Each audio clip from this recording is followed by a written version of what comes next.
3, 2, 1, and welcome back to Chasin the Racin. And welcome back to the podcast. Our co-host for this evening is the delicious moustache-wearing Joe Ackroyd. How we doing, son? I'm good, mate. Are you? Oh, Grant, I love this. You know, we always have this bit of thing on the show called the crack before the crack, and it's amazing how quiet this studio's got tonight, because sitting opposite us is the one and only Classic TT winner of this year, classic Suzuki rider, and I'm trying to think what else. There is loads. Royal Enfield rider, KTM rider, like you've worked for them all. He's sitting here sweating. The list is absolutely massive. The one, the only, Mr. Northern Ireland. How we doing, son? Shaun Anderson. I'm all right. Some introduction now, wasn't it? Your head's gone. I can see if I've ever been oversold in my whole life, it was definitely that.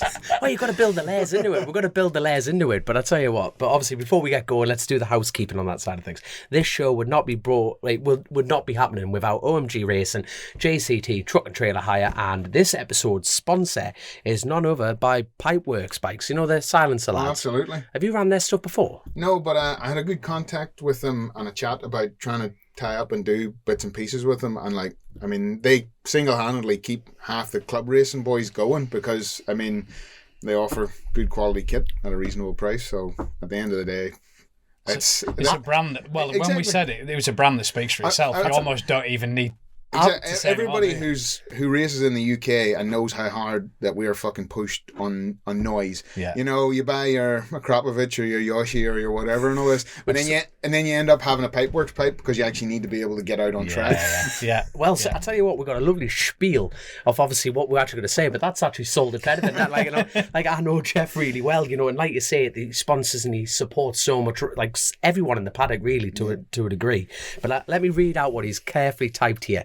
So Pipeworks Limited, UK-based manufacturer, motorcycle silencers and link pipes, catering for over 400 bikes with 80 silencer options on most bikes, over 80,000 variations in the range. Now, I've personally been to his workshop, and I can't, that is impressive. That is incredibly impressive. So, 2024 has seen Pipeworks' involvement with 4 TT podiums, 4 times 140 mile an hour. Actually, no, Setting the bar up there, haven't we, mate? You've got to fact check that, I'm afraid. 130 mile an hour plus mile an hour laps. 2 BSB champions with Lewis Rollo, and the Pathway with Cameron Hall Supersport. And absolutely fantastic film. And on a personal note, what that family have achieved, like running that business, because their little lad Taylor has been through, I can't even exaggerate, hell and back. He should not be here. He's gone through the middle of cancer, all his treatments, and his lust for life is just infectious. And Taylor is just he's a godsend of a child, and he's I don't understand how he understands this, but he smiles. He probably just laughs at us, to be fair, little Taylor. But obviously, thank you so much, Jeff. Thank you, Pipeworks and the team, and obviously Taylor. Now, let's get on with it. We were taking the piss out of your face 2 seconds ago. I feel like we should keep that momentum going, really. I don't know if I look like a crystal meth addict. Oh, you wouldn't let me babysit your kids, would you, looking like this? I tell you, it's fucking terrible. I was going to say crystal knees. Do you know what? There is a serious point, which was we decided to do Movember. I've ended up back on a building site for a mate of mine, Jim Weatherall Constructions, and lads who race in No Limits or No Gym, because he raced in the Super Twins. I think he finished 4th this year. And it's surprising how many lads you speak to in that environment that they start to tell you a few things about what's going on in their heads and where they're at, and you realise that actually a lot of blokes would just fucking put a lid on it and get on with it. So we said, right, we'll do Movember, so we'll all look like a set of hillbillies. I thought it was like in construction it was required. Standard. Well, I asked you why haven't you done it? Why haven't you done it? Oh, well, I don't know. You might be able to secure some sort of beard oil sponsorship. You never know. I mean, I've been sporting it for 20 years of my life. Since you were about 12. You look like you were born with a beard, to be fair. To be honest, it is in the Anderson genes. You just come out with a beard. Yeah. Even the ladies. I tell you what, on a total, I've got to get a good point in there. It's the fact that, you're part of a super couple as well. Sarah Anderson, your wife, who's also a TT rider. She's done the TT course. She's done the Manx Grand Prix. But also, congratulations, because you've just had a little girl, haven't you? Yeah, we have a wee sprog. Did she have a beard? she didn't think that. She's gorgeous. She definitely hasn't got a beard. She's got her mum's good looks, because like if she was born with this face, like she's gonna have an uphill struggle her whole life. You know, even her downhills would be uphill.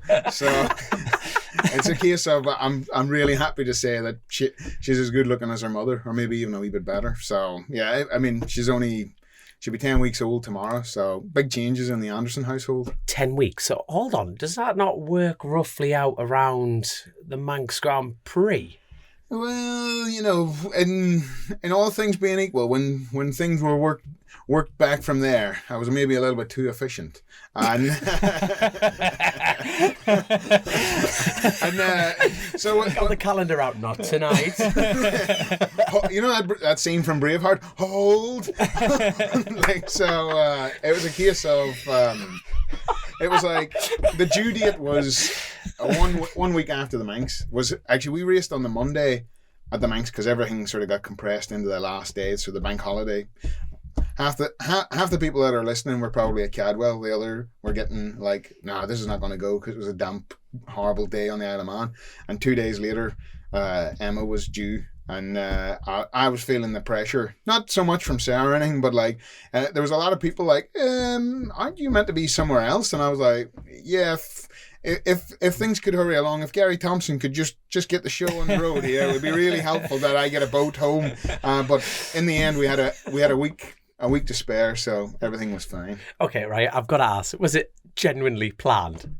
Was it? Yeah. Shut up, man. Was it It's actually like meant to be off season, baby? But the swimmers were too strong.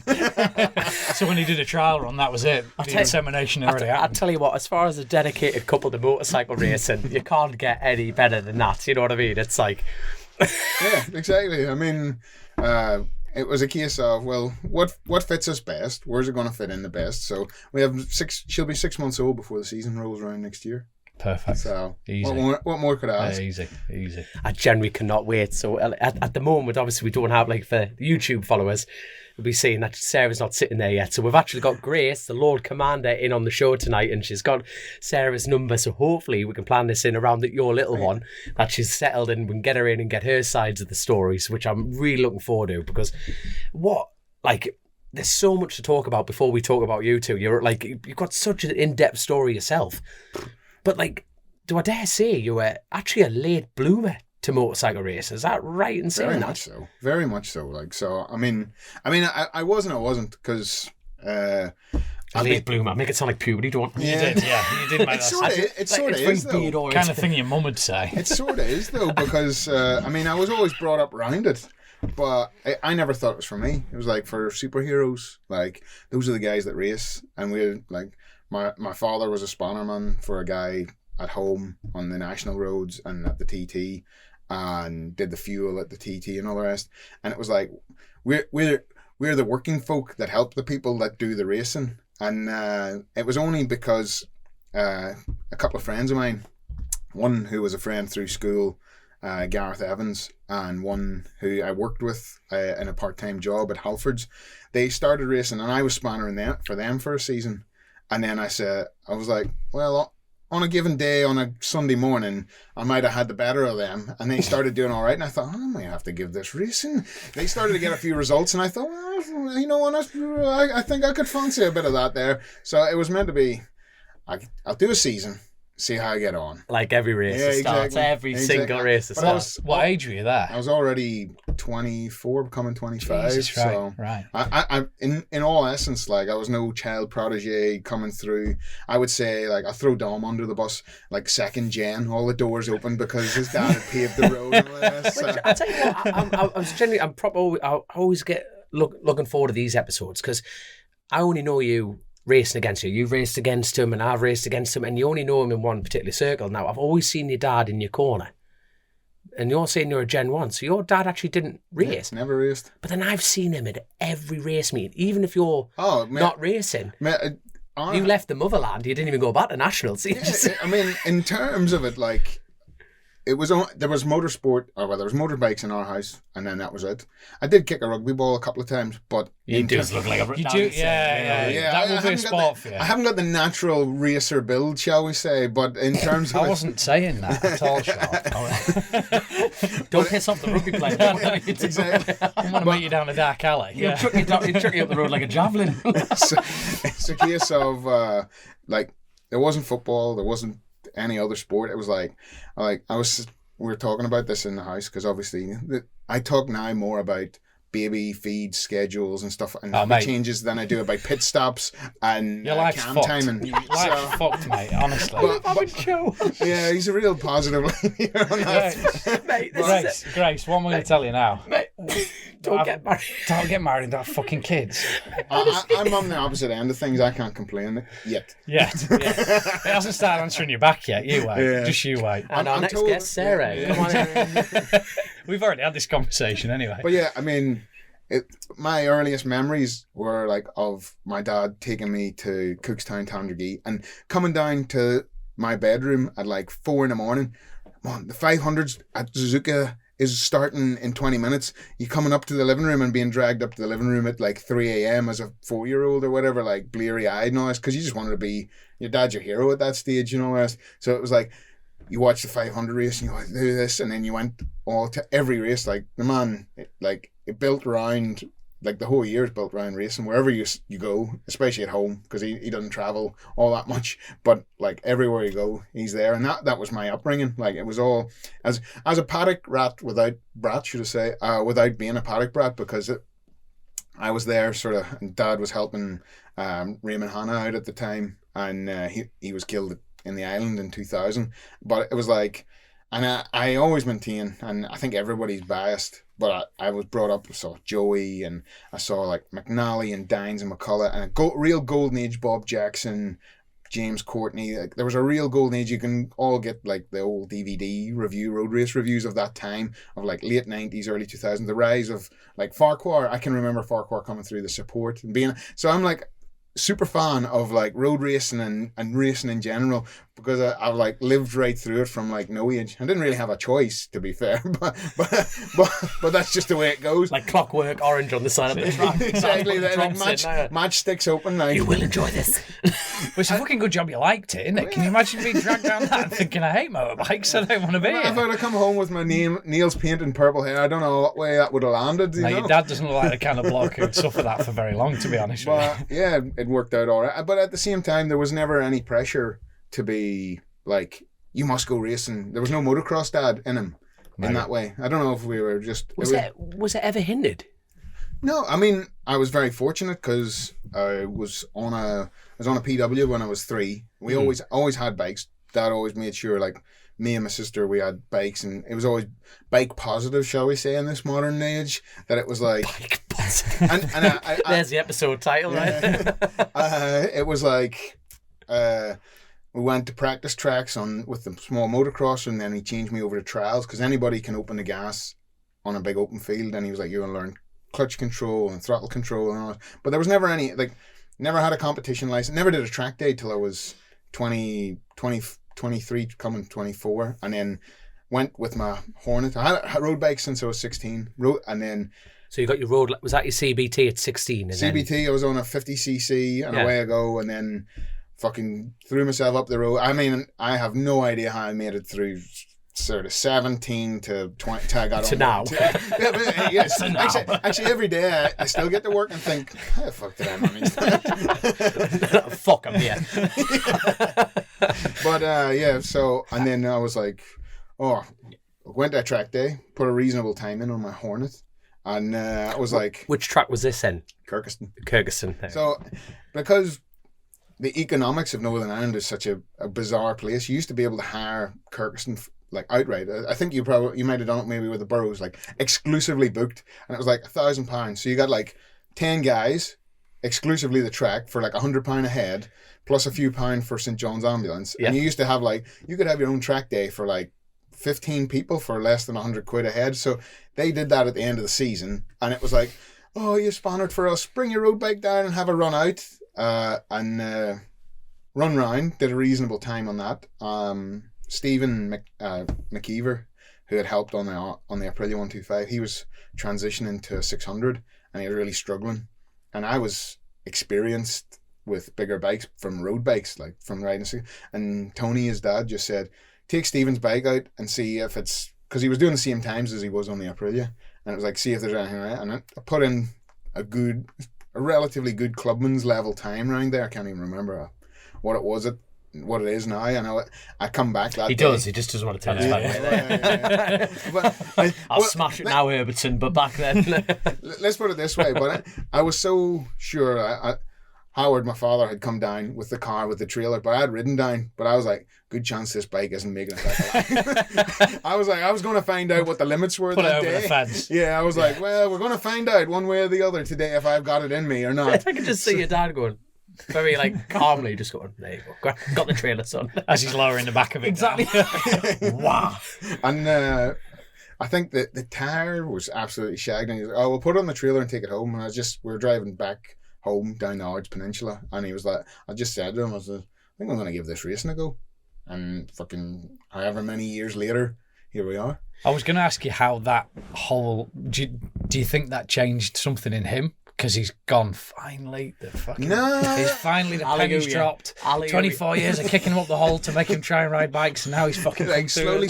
Yeah. It's finally paid off. Yeah. Was it kind of that moment? I've been gaslit for 24 years by that stage.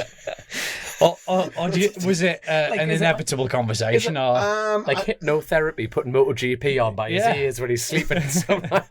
Yeah, I don't know, because I mean, in relative terms, there was motocross bikes, trials bikes, never did a single competition thing.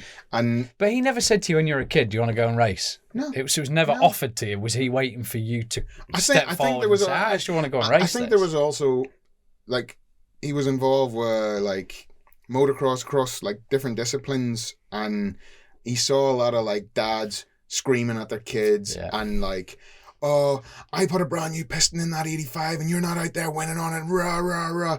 And these sorts of people. And regardless of how devoted we as a family are to racing, we also ride bikes on the road and we enjoy motorcycling. And it was always a case, I think there was in some way, I don't know how much depth of thought went into it, but it was always you want to ride a bike and put a smile on your face, swinging back to try and tie it in with your Movember, like the amount of time that if you're going through a bit of a blue patch, the amount of people that you speak to at a cafe or whatever like that, say once you get out on a bike, a couple of miles, everything melts away, smile on your face, it's very important. And I think he always wanted to have that.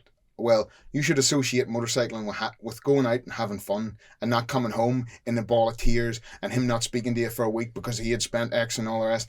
And you sometimes see it in terms of kids are burned out by the time they get to 14. They're like, well, booze and girls are amazing now. Yeah.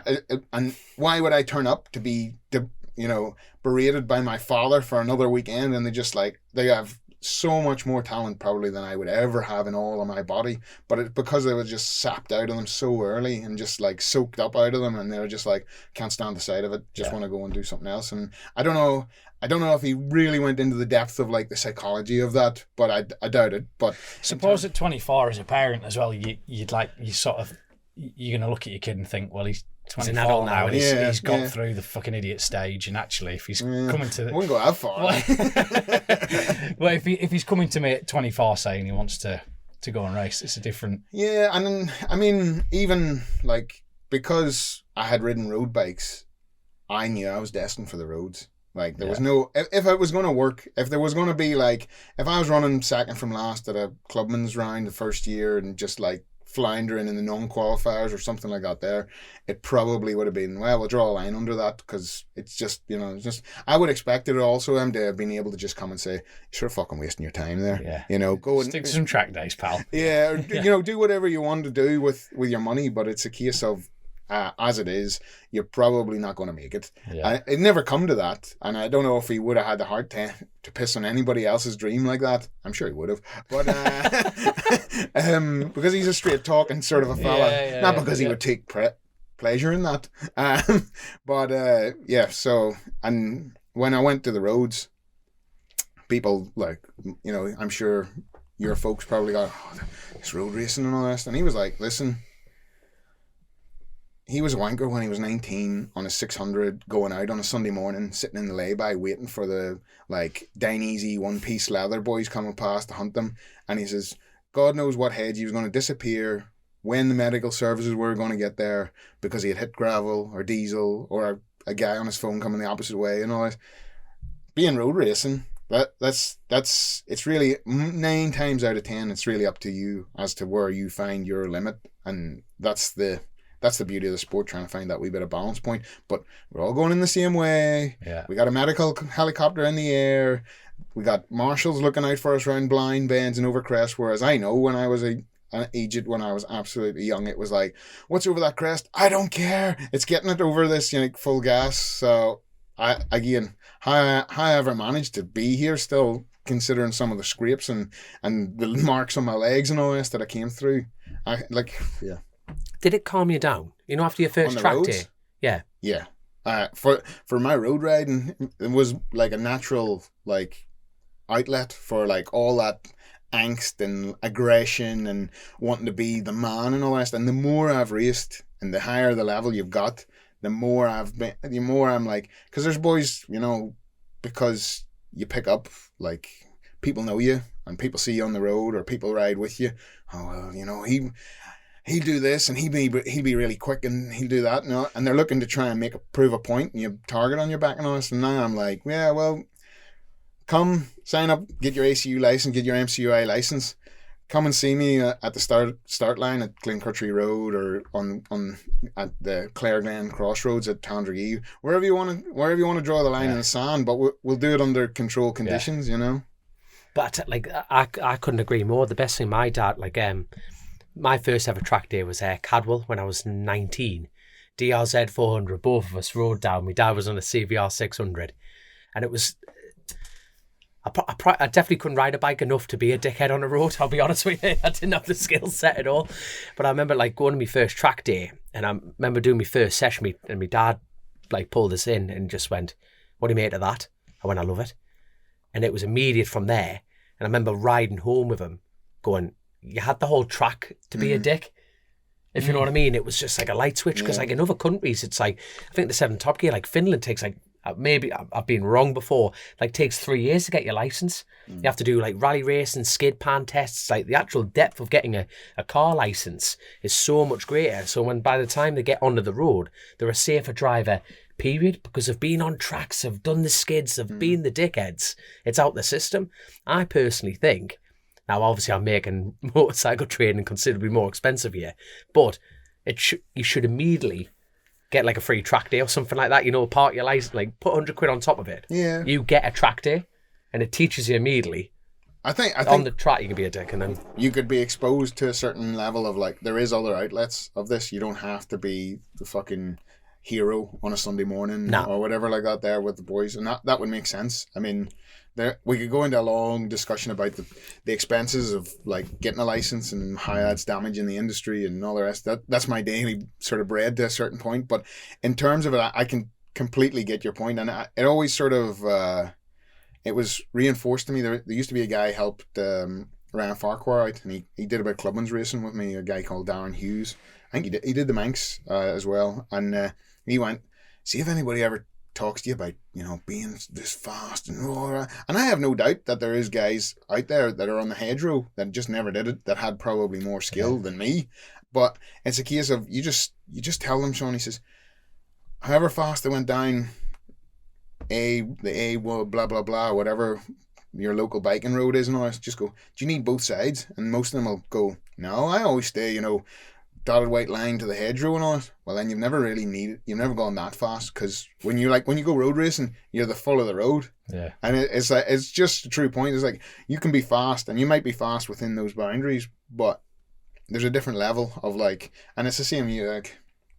You go to BSB and you stand there and you're 2 rows back or whatever, and somebody's standing in front of you and watching the guy that's last in BSB race. He wouldn't even keep up with us, last Saturday and all this. And you're you've no idea how hard that boy is riding out of his skin to be just to be on the grid, So, what was your first road race then? Yeah.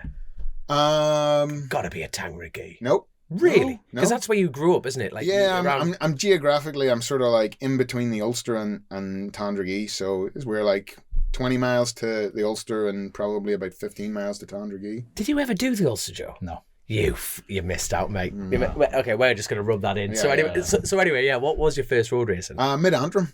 Really? Yeah. Never did that one. I was gutted. Yeah, you really missed out there. Like, no, there's like the track itself, really fast, really bumpy, big jumps. It was everything that you needed to be. Unfortunately, I had quite a few problems with the locals for over a number of years and all this, but like Mid-Antrim Club, Derek McWhirter and all that always looked after me, even when I was a kid. My dad was an official and all the rest with them. And it ended up, so got my race license 08 and tried to rush to get to Tandragee 08, but you have between getting a clubman's license and a national license to go to the roads. 10 signatures with the ACU. It's 6, but so from beautifully Northern Irish, something like that. They're doing it in 10. We're better. Let's do it in 6. it's a bit of a rush when the season starts, like March, to be ready for the first weekend in May to get 6 signatures. Yeah. And so I missed Tandragee that year, and then got racing, like the way other things do, just took over, and then did Mid-Antrim that August, because it was like a week before the Ulster. It fell in a strange time that year. They were moving the dates around a wee bit, and then went to the Ulster the following week, and like got my eyes well and truly opened at the Ulster, because I was like, I actually come in after like the newcomer session, not the speed control. Like the first time I go, I don't know about this, but it seems a bit like like, because I was like, this was like race 6 or 7 in, because you could get 2 signatures a day. So I'd done like, what were you riding? R6. Right. Because you jumped, your like career rapidly like went from Honda Hornet. Exactly. No, it did, but you know what I mean? Honda Hornet 600, and then within like 10 minutes you're on 1,000, weren't you? Yeah. I mean, we already. Actually, I'm trying. No, I think we didn't use the 1,000 to the second year. Because it was like that's when the brain engaged. Yeah. Like proper baptism of fire, that isn't it? And the funny thing is, actually, as road bikes go, I've never had anything bigger on the road than the Honda Hornet. Really? Yeah, because I always sort of have this, like, it was maybe 75, I think it's 70 by the book. I had a Micron pipe and a fucking Dynajack kit or whatever in it, and I'm like 100 horse on the road. It's like you'll overtake anything you need, and come the end of the road, the twistiest, gnarliest, fastest road you'll find, there won't be 10 seconds in it to like a 2-litre bike or a litre bike with 200 horsepower. And that would have been a flat bar as well. The Honda Hornets were proper flat bars, people. You know what I mean? Not clip-ons. I blame that on my inability to actually tuck in, because I always had bikes with like no fairings, because I usually slide them up the road and flat bars, so I can't tuck in for shit. No, but I tell you what, like, I know I'm fast forwarding a bit, but like, you know, the odd time we've shared the track, like, mate, your style is, but you're not knee heavy. It's just tucked in. It's lazy. No. You've got a bit of a beginner's style. Oh, he calls it economical. Yeah. No, but it's not lazy. The fact is, it looks. Do I dare? It does look overcommitted.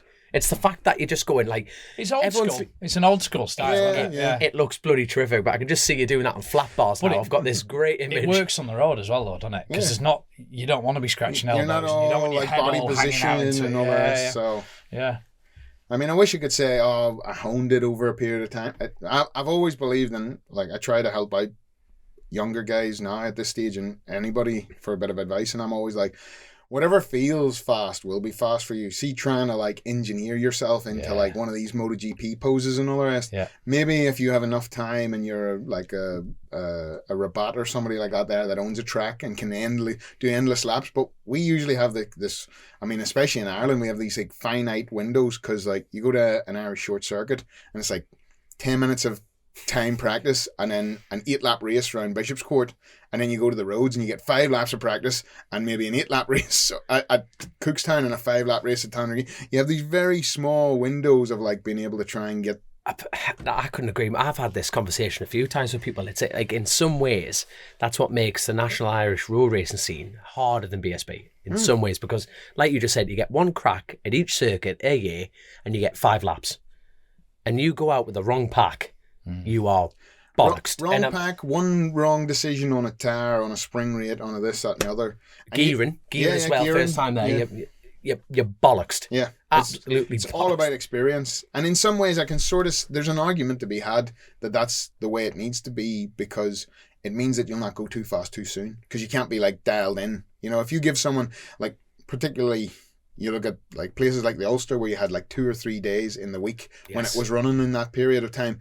Boys who were maybe rookies, you know, by the time they've like practiced on the Wednesday, practiced again Thursday morning, raced on the Thursday afternoon, by Saturday they were like, well, you know, I'm pretty much dialed in. And but at the same time, the counter is true of like, you need to give people time, you need to find experience, you need to get all the rest, and it's finding that balance between those two things. I don't think patience exists in the game anymore. No. Especially in roads, you know what I mean? It's like now you've got to be fast, you've got to be quick and straight out the block, and that's the only time you're going to be quote unquote recognised. Now it's very, it is, and that's the thing. Do you think it's fair to say you had a little bit of a, not an advantage? Yeah, his dad pushing him, get yourself there, son, I'll hold him back, get yourself in. You'd been to all of these places, and you knew all the places. Yeah, I mean, although you'd maybe not looked at it as a racer, you knew where you were going, didn't you? I mean, plenty of Sunday afternoons were spent at Tandragee, at the Ulster, at Corridor, at even defunct road races. You know, you could get on a road bike. What a defunct road race? Can you explain to us? Defunct. I'm fully aware.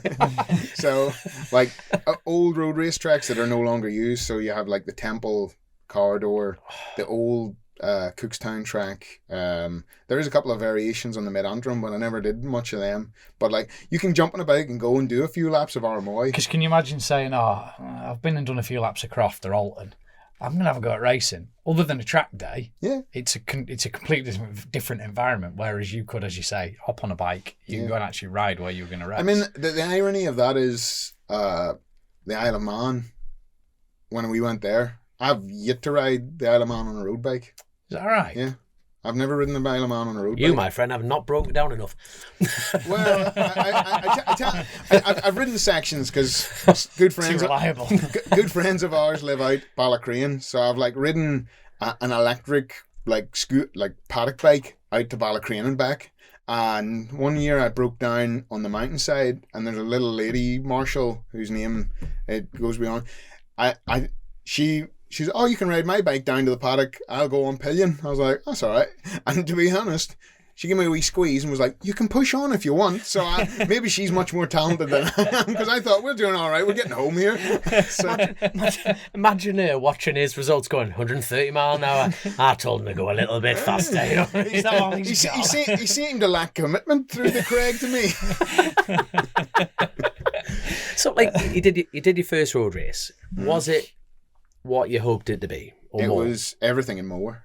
I mean, I can't even tell. I couldn't tell you, honestly, couldn't tell you what result I got. I can remember just coming in absolutely like buzzing, electrified. Everything about it was just like, this is what I want. This is for me. And I actually think when I went to the Ulster and was a bit disappointed, it was because Mid-Antrim is like tight, twisty, bumpy, and it was like the roads that I had like really scratched on when I was young, whereas the Ulster's like big, wide open, fast. It's a short circuit on the roads to some extent.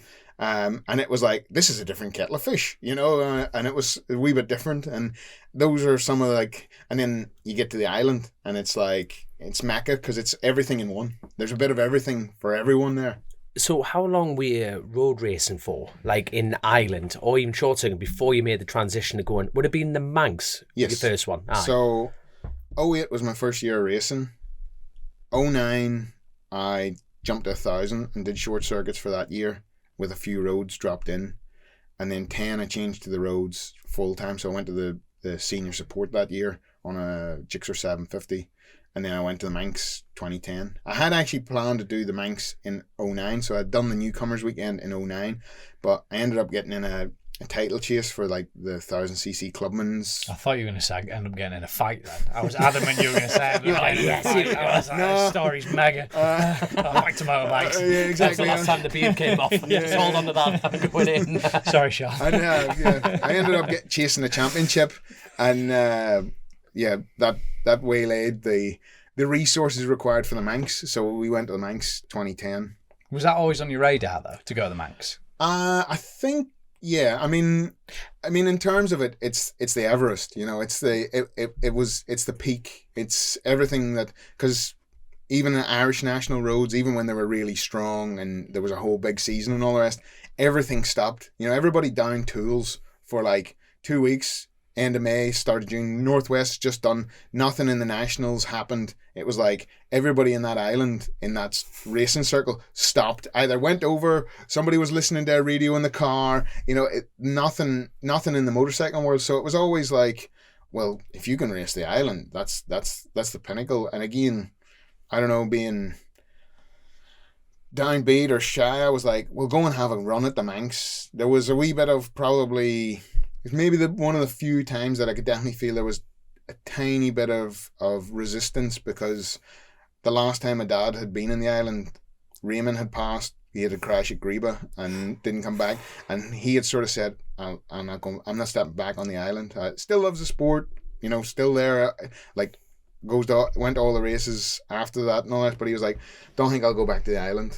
And so there was never any like, well, I'll not be there for you or anything like that there. It was a case of, are you definitely sure? And if you are, then I'll be with you, because I want to be there the whole way. Do you remember having to have that conversation with him and thinking that? I can definitely remember saying I'm doing the Manx, and there definitely being not the same, like, oh yeah, that's it. It's like, are you sure you want to, like, it's going to be a lot. There was just a tiny bit of resistance. There was never any foreboding, like, oh, you can't do that. That's a bridge too far. There was never any of that there. And it was a case of, well, if you're doing it, I'll be with you the whole way, because I don't want, whatever experience we can bring to that. And I was really lucky, because like he opened doors, because we live legitimately, or my parents live, I don't know, 1.5 miles from Brian Reid, from Speedy Reedy. And he was like, oh, Brian has arranged, and I went to Brian's house, I don't know, a dozen times or so, and watched the DVD and talked me through it. So in terms of like, people pay a king's ransom for that. Exactly. I mean, I couldn't ask anything more from Brian in that way. Like, he was really like, the irony is I at that stage I didn't have a big DVD collection or anything. I couldn't get that 250 lap. I had to make him watch, it was Hizzy on the RC45, and it was sort of like, well, I beat Hizzy over the mountain in a 250 race. I had to pull back time. So it was one of those sorts of things. It was like, yeah, I see one of your main rivals, we're going to watch his lap, not your lap. So I always felt a bit bad for that. I tell you what, you get, like, obviously your dad put up a bit of resistance. What was your mother thinking about all through this time? Because I'm really hoping. All I was thinking about throughout all of that was your poor mum. Yeah, I think everyone does, don't they? Yeah, I mean, I think Howard does a lot of groundwork in the background to keep her happy. Keep me in the good The graces. saucy bastard. Big fan of his work. I'll keep your mum quiet, don't worry. No, but I your mean, mum's on this. That's terrible, lad. Sorry. It's the first thing that happens is he lifts the phone, and it's not. Because your dad's always there, isn't he? First time I ever met you would probably be the Manx. I call him my shadow, because everywhere I go, my shadow follows. Yeah. But it's even mad when I see your dad. I look for you, and then I think it's like I almost want to get like a Facebook team to follow you live, just to see if your dad's in two places at the same time. I'm like, is it fair to say though that I have seen you and your dad, like you say, shadowing? One of you maybe doesn't look quite as happy as I would have thought. Sarah could tell you some tales, because like the first year, because she obviously she's a Gen 2 like you, Dom. So I'm Gen 1. I'm Gen 1. Yeah, well, we had to do the hard graft. We had to do the hard graft. Grace, we'll just leave. We'll just leave these two doing it. Well, we were going to go bareback earlier. That was off air. I feel like, well, I'm going to leave that there. That was on the brown casting couch. How do you think I got this slot? But like we came from similar paths, because her dad raced, but she came through it, and I would say maybe, I don't know if it's daughter father or just a different family dynamic, which could account for a lot of things, because both of me and my dad are very abrupt, shall we say. I've seen the two of you tearing. The first year she came to the TT with me, she was like, I could never speak to my father like that. And I was like, you haven't even seen a bad day yet. That's just asking for a cup of tea. Exactly, but I mean, there's an abruptness, a straightness, and a frankness, and sometimes a colourfulness in the language. But no blurring of the lines, and that's the main. I think both of us are clear that it's like whatever it is, it's to try and get the best. So either it's the best judgment call from his side to make sure I'm right, and that's done right, and that's all the rest. And the same, like, we all, the more we race, the more we become divas, and we come in and we fucking throw the gloves about. No, well, have I had his, and he has this, and your man cut me up, and all the other like diva attitude that we all develop over a period of time. And sometimes he has to be frank with me to like just straighten your shit up. And sometimes I have to come in and be a diva and be like, this isn't acceptable, and we need to have this change and all this, which is really, it's more shouting at like Siri, because it's more for him to take notes so he can tell me, you said. Siri's fired up on my phone. Are you stealing your phone from a Northern Irishman? What's going on? Why was that? I recognise your voice. Jesus. It's more like, well, you come in and said like this wasn't working and that. And so whenever I've calmed down and chilled out a bit, he can then repeat to me what I was blaring on about. So that's healthy though, that, because that's part of the reason me and my dad couldn't keep racing together. How did that work out for you? No, it didn't because he couldn't leave it at the track. We'd get home and it was like being with a viewer, because on fucking Wednesday he'd bring up what I said on Sunday and he'd be stomping around the house and I can't deal with this, whereas that's exactly how it needs to be. You both just get it off your chest straight away. I tell you what, I've just in introduction for you, I was trying to figure out how to get this across. You are the inventor of Metzlops. Yes. Now, from your relationship with your father, I can understand how you build a motorcycle now, because Shaun Anderson has such a feel for a motorcycle. You have like a K-Tech front with an Öhlins rear, and then he's come up with the theory Metzlops. So he's got a Metzler front tyre and a Dunlop rear. Yeah. This man fights the power and makes it work. He's like, well, is this a conversation with your dad? I think you should stick with that, and I'll stick with this. But we'll meet in the middle. But it is a combination that would work. Because Dunlop front tyres have. We're not sponsored by Dunlop. Just get it off your chest, for fuck's sake. Joe's horrible. Definitely not going to be. And they're one of the big players in World Endurance, so you I know. There's some guy just working a shift in France in the Dunlop factory just going, not today, my friend. Whose tires are these? No.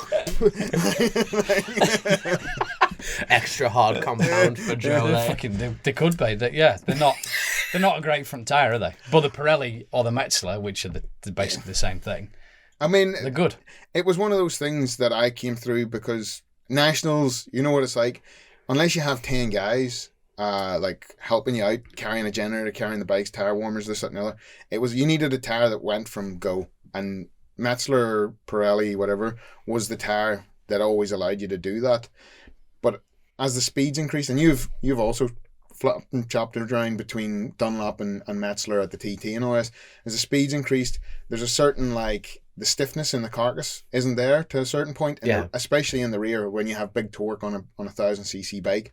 And this was one of the things that I was sort of struggling with, this sort of like very common Metzler Pirelli pump off the corner. And it was a case of someone was like, well, you just need to try a Dunlop in the rear of that. And we went up, literally just went to Pat at that stage, who was there, just paid my money, put it in, and was like, it was a case of, oh, that worked instantly. And yeah, there's a whole load of like the dynamics is a slightly taller tire, put more weight in the front. It even helped the feeling more than just having like, this is a magic cure for everything.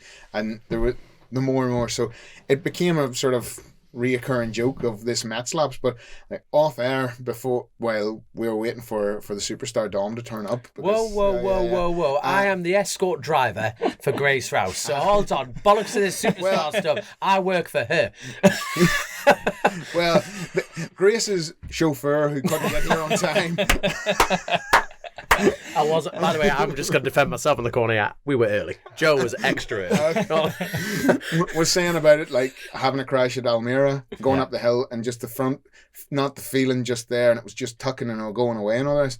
And the couple of times I tried a Dunlop front, I always find this sort of pointy profile. I wanted to fall in fast. It didn't quite give me what I wanted. I'm sure, again, it's like everything. If you had enough time and enough window to set it up, you'll find your way with it. I mean, Michael, Hickey, they're winning at the front on Dunlop front, so there can't be any issue with them in terms of that. That's it, 100%. But it's a case of what I came from and what I expected. I knew you build up that I'm just talking sort of computery terms, that database of what you can get away with. And when you become familiar with that, you're very reluctant to change because you're not sure that extra, when you start getting into the data log and all this, that extra 0.1 brake pressure and all the rest, where that's going to lead to and how much it's going to lock up in a straight line or skip or this, that, and the other, and how much squish you can get away with. And it was like, I've had all my years with a Metzler front pretty much, and it was like, I trust that tyre implicitly. And this Dunlop gives me the support that I wanted in the rear. And as long as I'm paying my own bills, then I have no corporate tie-ups with anybody on either side. So it's a case of, well, I pay my monies, I take my choices, and it has always worked for me. You just touched on a point there that has driven me around the bend. That the Dunlop fronts, I don't know how Hickey and Michael and John, when John was on Dunlops, you know, I mean, I don't know how they got the feel, because I can't. And even in World Endurance, where we're forced to use them, it feels like the weak point. It is the rears are good. They do move around a lot, but you get loads and loads of feedback from them. They, you know, and they last far longer than the Pirellis do, especially in an endurance environment. But I can't get the fronts to. I just cannot get that feedback and the confidence, and I don't know how those lads are doing it, because that test at Almeria was pretty much what finished my TT endeavours with Team Classic Suzuki. You know, we went and tested there on the Superbike, and we had Dunlops, and I think, you know, we were talking about in the kitchen, weren't we, that in hindsight, I should have said, fuck these things off, stick some Pirellis in, and maybe the whole course of my road racing career would have gone in a different avenue. I mean, it's such a personal choice. And it always, like, it intrigues me so much that how some guys get it to work, how you and John and all the rest have changed over from what's seen as quite a stiff tyre in relative terms, especially in comparison to the Metzler.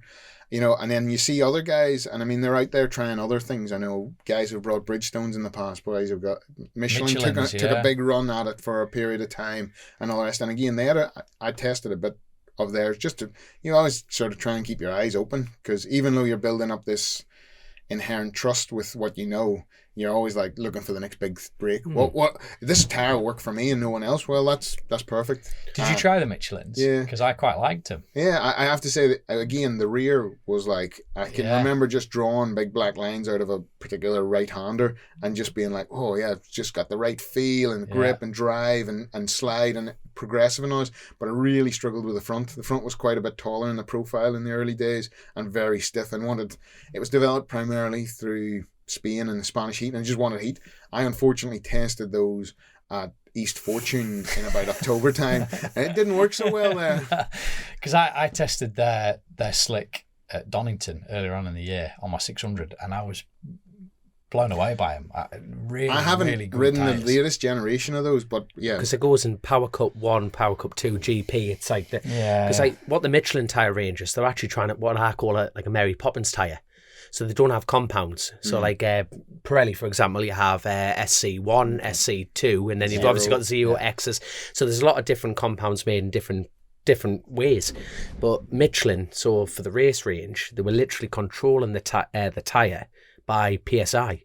So Caldy, you change it by 2, and then it was their compounds as well. Their race tyre, what they class as their race tyre, basically doesn't work unless you're within 10% of a lap record pace. So they say to you, are you a national race caliber rider? Are you racing in stock thou? Yes, right. Well, there's a tyre. tyre. You need the race tyre. If you're a track day lad, this is what you need. And they fucking wear well as well. Well, it's like value for money. I mean, one of the things that I'm desperate to have a chat the next time I catch up with, like, see Dan Linfoot, is what the Bridgestones must be like. Have you done an EWC Bridgestone? Because I haven't ridden on one, but Dan said to me they are incredible. And basically, one of the turning points for Dan, and we need to get him on so he can talk about this, but one of the turning points was he did Suzuka last year with Auto Ube GSXR, which was they're like a sister company of the Yoshimura team, aren't they? And that was on a Bridgestone front, and he said the rears are good. You know, we all know as racers, the front's where you need most of your feeling. That's where your confidence comes from, is the front. And he said the front just absolutely blew him away. He said it just gave him so much confidence. You know who loves him? Christian Hidden. The Bridgestone. He loves it. And Christian, you like Christian. He doesn't. A spade to spade with Christian, and he did all of the pre-season on his V2, every condition, and he was doing. At Kyrgyzstan, he came on with the John Burroughs day. He came over with me, and Josh came out for a couple of laps, and he spent all day one set of tyres, and he was within the same lap every single lap. He just says it did not go off. The way he ranted and raved about it. But and that's just stock stuff. Yeah, I was going to say that's their stock one, but the EWC tire, which is the old MotoGP tire, is meant to be like on a different level. Like the only thing with them is you can't switch them on. You can't get them to turn on. Yeah. So what do you mean by that? You can't get the them temperature. You can't get the. Like you have to bake them. Like they come from a MotoGP, so they're used to carbon brakes, trying to stop from 220 mile an hour down to 70 mile an hour at turn one at Sepang. This bike, you have to really generate the heat, because I mean, I was fortunate enough to ride for Hawk, and the year before Brad Ray had ridden for them, or a couple of years, went to Suzuka, rode on the Bridgestones, and his season just fell apart because he came back and was like, got on. Where's my grip? It was just like, this is not the tire. My mind has been opened, like it just like, that third eye is just opened on with this Bridgestone, and now it's like come back and you have to ride inside a control tire. But Dan said it was a complete opposite of that, which is weird. Dan said he went to Suzuka, rode the Bridgestone, and then when he came back, he said, I just had so much more confidence, even though he was on a Pirelli, which is bizarre, isn't it? But I don't know if he just... Is that because of the more movement? Because the limits come earlier? Do you know what I sometimes wonder with Dan had a few tough seasons in BSB, and I think he just needed a little bit of self-belief that he can ride a was bike, capable of being where he was, and that almost did all. I mean, he was having a good year in stock as well, wasn't he? But that almost as well just gave him the kind of the reassurance that he was exactly where he should. He should have been on even bigger platform. I mean, but it's what. For me, I mean, we've really jumped down a rabbit hole because people are just like, no. oh, these boys are really like into discussion here on tires. No, but people look. I'm not just saying this. People love it. I'm looking at Grace in the corner, but people really enjoy the technical element. But for me, one of the last great things about road racing and world endurance, especially beyond the super stock class, is it's still an open tire war. Yeah, and I miss that. I miss the Grand Prix being like, well, the Dunlops are going to work at Donington and Assen, where it's cold and wet and like a UK climate, and then someone's going to turn up with something else, and the Bridgestones work here, and it was like it's seesawed. I mean, in terms of like trying to judge a rider by his merits, having a control tire is something that it's just like, well, there's a guy that can work the best out of that, but having these sort of like one-offs, and I love that World Endurance, the big class, is still an open tire. It's still open electronics. I love that road racing's also like that there. And I mean, it has come close to the wire a couple of times. Like Dunlop had a lot of failures. 2 years ago, 22 and 23, they had a couple of scares. Bridgestone this year at the last round of that, pretty much won Cert the championship because of that, because the Suzuki didn't have a tire failure on Bridgestones, and the Hondas did, and the Yamaha did. They actually pulled the there was a spec of the tire, the Compound 13 or whatever it was. And they pulled it because the tyre was delaminating at the end of the back straight. It was pretty much as what Dunlop went through. Yeah, exactly. But the damage, because the problem was it was doing it at the end of the back straight. Well, on the stock bikes, we were going through at 200 mile an hour. I mean, in 22, if you ever seen Michael's Hawk Suzuki, where the tyre exploded on the coast road, it just like ripped the subframe off, like there was nothing, and it was pretty much like for like for watching the Bridgestones. But the fact that the Cert had that tyre early doors, but because the Suzuki's a wee bit long in the tooth and maybe not quite there in horsepower, or I don't know what, or the way the chassis was set up for that, the Yamaha and the Honda were ragging it a bit harder or whatever. You'll never really know the ins and outs. The thing is, as well, that Cert ride from those guys at the Baldor was textbook. Yeah. The bike, every pit stop, the bike, the riders, just they couldn't have done a more perfect race. They smashed the distance record for the number of laps and all the rest. Like, so in terms of it, like, you couldn't ask for anything better. Yeah, it was we really outstanding. like No, I like it. No, I like counting the laps of like, oh well, did you see the last World Endurance? But this is unfortunately what my wife has to put up with every day. And that's why Yeah, she's but not that's come in, does she? That's why people listen as well, though. It's great. I was doing the night feeds. I watched more of that last 24 hours. It's just on night feeds. I was already on the road back north, mate. We'd already gone pop by then. We were out. Are you coming up? Do you want to swap over? No, I'll watch another. I think I'll do the next feed. Yeah, exactly. I can do another 2 hours of the next feed, and 6 a.m. Then the first light will break, and that'll be all right. So I was doing my own endurance race. But the mad thing is, that a lot of people think I'm enjoying this tyre talk. It's because obviously think Pirelli's the control tyre for BSB, Yeah, and now Metzler is obviously now. Bearing in mind, Metzler are the main supplier on roads, so they've got the Metzler 10. Jason, is it Complog? yeah. Complog, No, it used to be Complog. No, it's now. Oh, they're based at Stoke there. I know what you I'm mean. trying to remember the receipt. Yeah, exactly. You get the invoices from them, It used to be Complog, but yeah. But Metzler have the foothold in it now, and it's because, well, the year before when you're talking about the delamination year of Dunlop, they pretty much just went, right, we'll just pull out. So, but then you had Michael Dunlop, Hickman. They were actually getting their own tyres from a different supplier and fitting them at the event. Paget's stayed on Dunlop. Yes, I like Paget's. Davey had issues. That was the Davey year, was yes. on because it went. Didn't one of them do it Even down the front Sulby? went weirdly. The front went down Sulby. I think there were some remember photos that. of that, Yeah. and it was a bit weird. So, yeah, I mean, all these things, like in terms of like trying to build confidence on what's underneath you. I don't know how you come back from that sort of thing, but it's interesting that Davey has then since switched to Metzler. Went from a 134 to a 35 with Davey on the. 132 on the Honda. No, that's Davey. I mean, Metzler tyre is a contract outright. 34 on the Metzler with Dean Harrison on the Kawasaki. Then Davey actually levelled it up to a 35. So happy days. Speaking of levelling up, Exactly. our next guest We've has had a arrived. special delivery. I'll tell you what, this is perfect timing, Sarah, because we're just talking about your favourite subject, tyres. And I tell you what, this is a perfect opportunity, and she is flat out asleep. I feel like you should. She's not. She's watching the world go She's by. watching the world, but oh god, I feel like Stranger danger.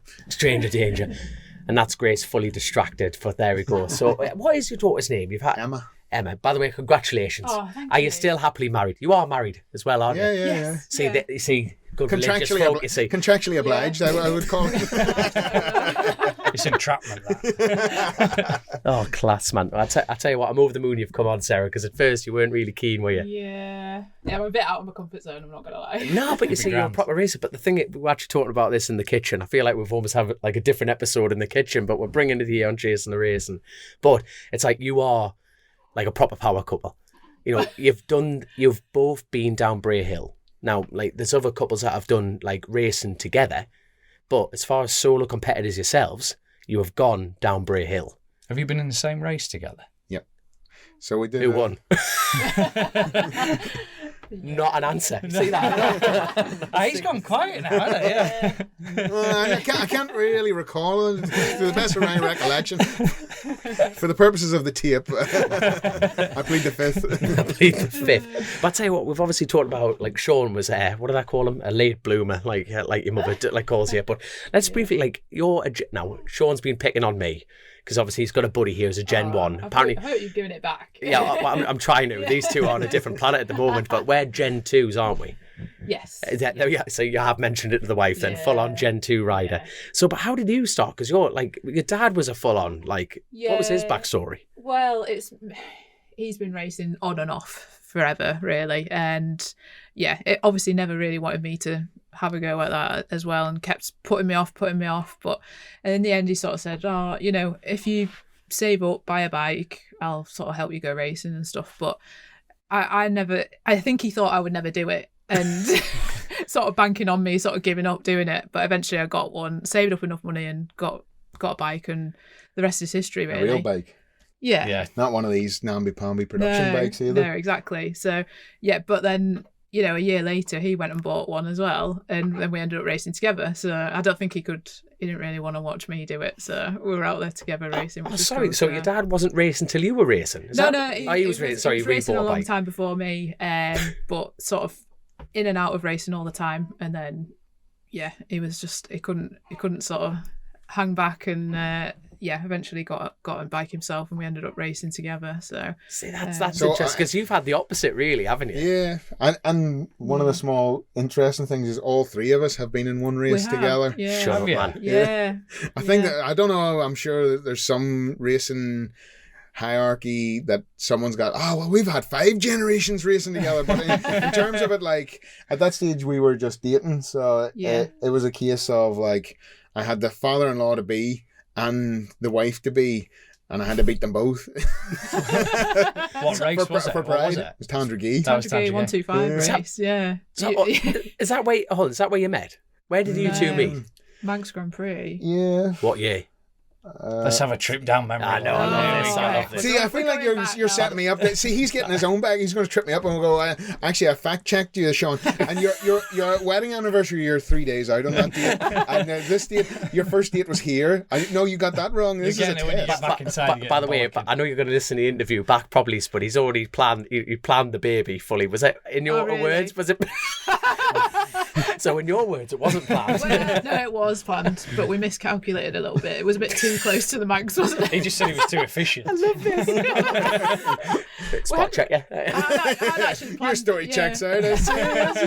No, I had actually planned to be at the Manx, but we misjudged that a bit. So, Have you still got your 125? oh yes, Yeah. I'll never get rid Don't of that. ever get rid of that. Yeah. Love it too much. Where's that in the world then? Is that at home here How or long is till it it? goes in the living room? Oh, Shaun, pull your planning finger that. out. Planning that. That's another extension. That's a beautiful home. That is even a bit touch and go. That for. I mean, we borrowed big, do it, but it was It'd like, go in the hallway, wouldn't it? It well, wouldn't take up any space. in terms of it. It was always said like so. It rests up north with her dad at the minute, but we want to get it down at some stage because we only moved in like 3-4 months ago, and then if you plot a baby in the middle of that, your time sort of just disappears. Yeah. I'm talking to you. You will know soon enough. They're just a massive. I'm pretty certain it doesn't work. You know what I mean? Stop smiling, you great Grace. I couldn't. Quiet. Why, you. does she know something we don't? No, not at all. She's just a wind-up. For the people that don't know the Dominic, Rouse family properly, is there an announcement you need to tell us about? Dominic? take your flavour saver and fuck off. Grace is giggling back here. No, like she's just a wind-up. She's a Rouse. She's a wind-up merchant. I'm going red Why in are the you corner. looking so here. uncomfortable? I'm sweating, mate. I'm It's the sweating in quietest time. Are you joining, Like, he's- are you joining the club? Is that what's happening? Mate, I'm not. I tell you what, I haven't my seen worry, mate, a clear white light. Come on, because like, he's doing some reversing here. Like, I tell you what, my worry is though. My worry is me and Shaun are still competing against each other, and everyone who's had a baby's gone faster. So is this like the next tweak of the plan? You two, is it like you two are gonna get the bikes out going? Let's get another second of the lap time. Let's have a couple of kids and then go from there. Yeah. well, it's proven out because she almost arrived and ended up winning the bloody Manx, Oh, that's There class. you We're go, gonna get yeah. onto that. beating Joe's best mate. Aye. Yeah, I did. Yeah. Well, it doesn't bother me. I don't care. But no, but so like, you've gone from racing, you've come into like the club scene. So what? Whose idea? Because did your dad do the roads? Yes. Right there, we got Gen 2. Yeah, a bit in Ireland as well. So yeah, he's done a bit of everything really. Just followed in his footsteps a bit really. But It's in because like Shaun was talking about like he never had a competitive bike at like 24, but bit of rugby. Did you know that about him? Did a little bit of rugby. Yeah, Oh, that's good. yeah. I'm loving this. Not It's spot my checking. kind It's of- great. You know, it's No, so I'm like glad you were listening. Oh, occasionally do. But no, it's like 24, so it's like, you know, that competitive edge. As all of us in this room are racers, you know, you have a natural competitive element. So what was your drive to be to go down Bray Hill? Was it to beat Dad? well, no, I honestly wasn't actually. Mine was. See these Gen 2s. Yeah. We've got layers. We've got Something layers. to prove the whole time. That's it, exactly. Yeah. We had to do all the hard graft ourselves. No, do And you then know we've what? had girls. For me, I always knew that I was never really necessarily, which sounds awful from coming from a racer, but I knew I was never really necessarily going to win. All right, down there. I knew I was never going to win as such. It was always for me about, I just wanted to ride that circuit. I wanted to take my bike that I bought myself, and I love that bike, riding that bike so much, and I just wanted to take it to Bray Hill. It was just a personal challenge more than anything. Mega. And then it sort of just turned into an addiction. It was kind of like, Dad, I want to do the Manx. Right, okay. He was like, I think you're safe enough to go. I'm happy with you to go. I'm going to help you go. And then we were like, we'll just do it once. And I thought, and then 9 years later, we just kept on doing it. We couldn't. All I wanted to do was keep on getting better myself and just beating myself. It was more about that rather than results. Anything results wise was a bonus for me. Is that not the same for all? Like, really, that's how we all started, isn't it? And It's I kind think of the beauty of that place, isn't It it? is. That Yeah. you go and you Yeah. are racing yourself and your own. Exactly. You summed it up. It's just that Yeah. bettering every time you go. There's a Joey tribute that I think Duke did or whatever, but it's on YouTube somewhere, and it's like Jeff Cannell, I think, doing like the intro. It obviously passed by us, it's just a tribute to him, but it's like, because this panning shot in over the Bay of Douglas and all this, and it's just like, to many the challenge is private and personal, and that just every time I hear those words, it's like, and few like make it into something, into an art, elevate it into an art, and go on to have success there, and it's like that private personal challenge is like, that's the story of that island. A racing on that island is like this. It's like, regardless of position and all the rest, because you'll race and all the rest, it's the lap time. Why the lap time's so important, or the lap speed is so important, and all this, because it's like you have to show that wee bit of improvement. It's just, you're racing against yourself as much as I'm racing against Dom and he's racing against me, but it's more about after. you don't give a shit about that. A month later, you're like, who was the guy who finished in front of me or behind me? But but that lap, if I had just strung those last two sectors together, then I would have been a new personal best. And it's that real personal challenge. And whether that's at 100 mile an hour laps or 140 mile an hour laps in the future, that doesn't really matter. It's like, it's absolutely private and personal to yourself, and that's what's really like addictive and special. Because did you get to go down Bray Hill on the 125? Yes. See, that's when that it was. I was a newcomer on it, yeah. Which, looking back, is a little bit insane. But You can't even do that now. no. When was the last one to? I feel, we need a computer.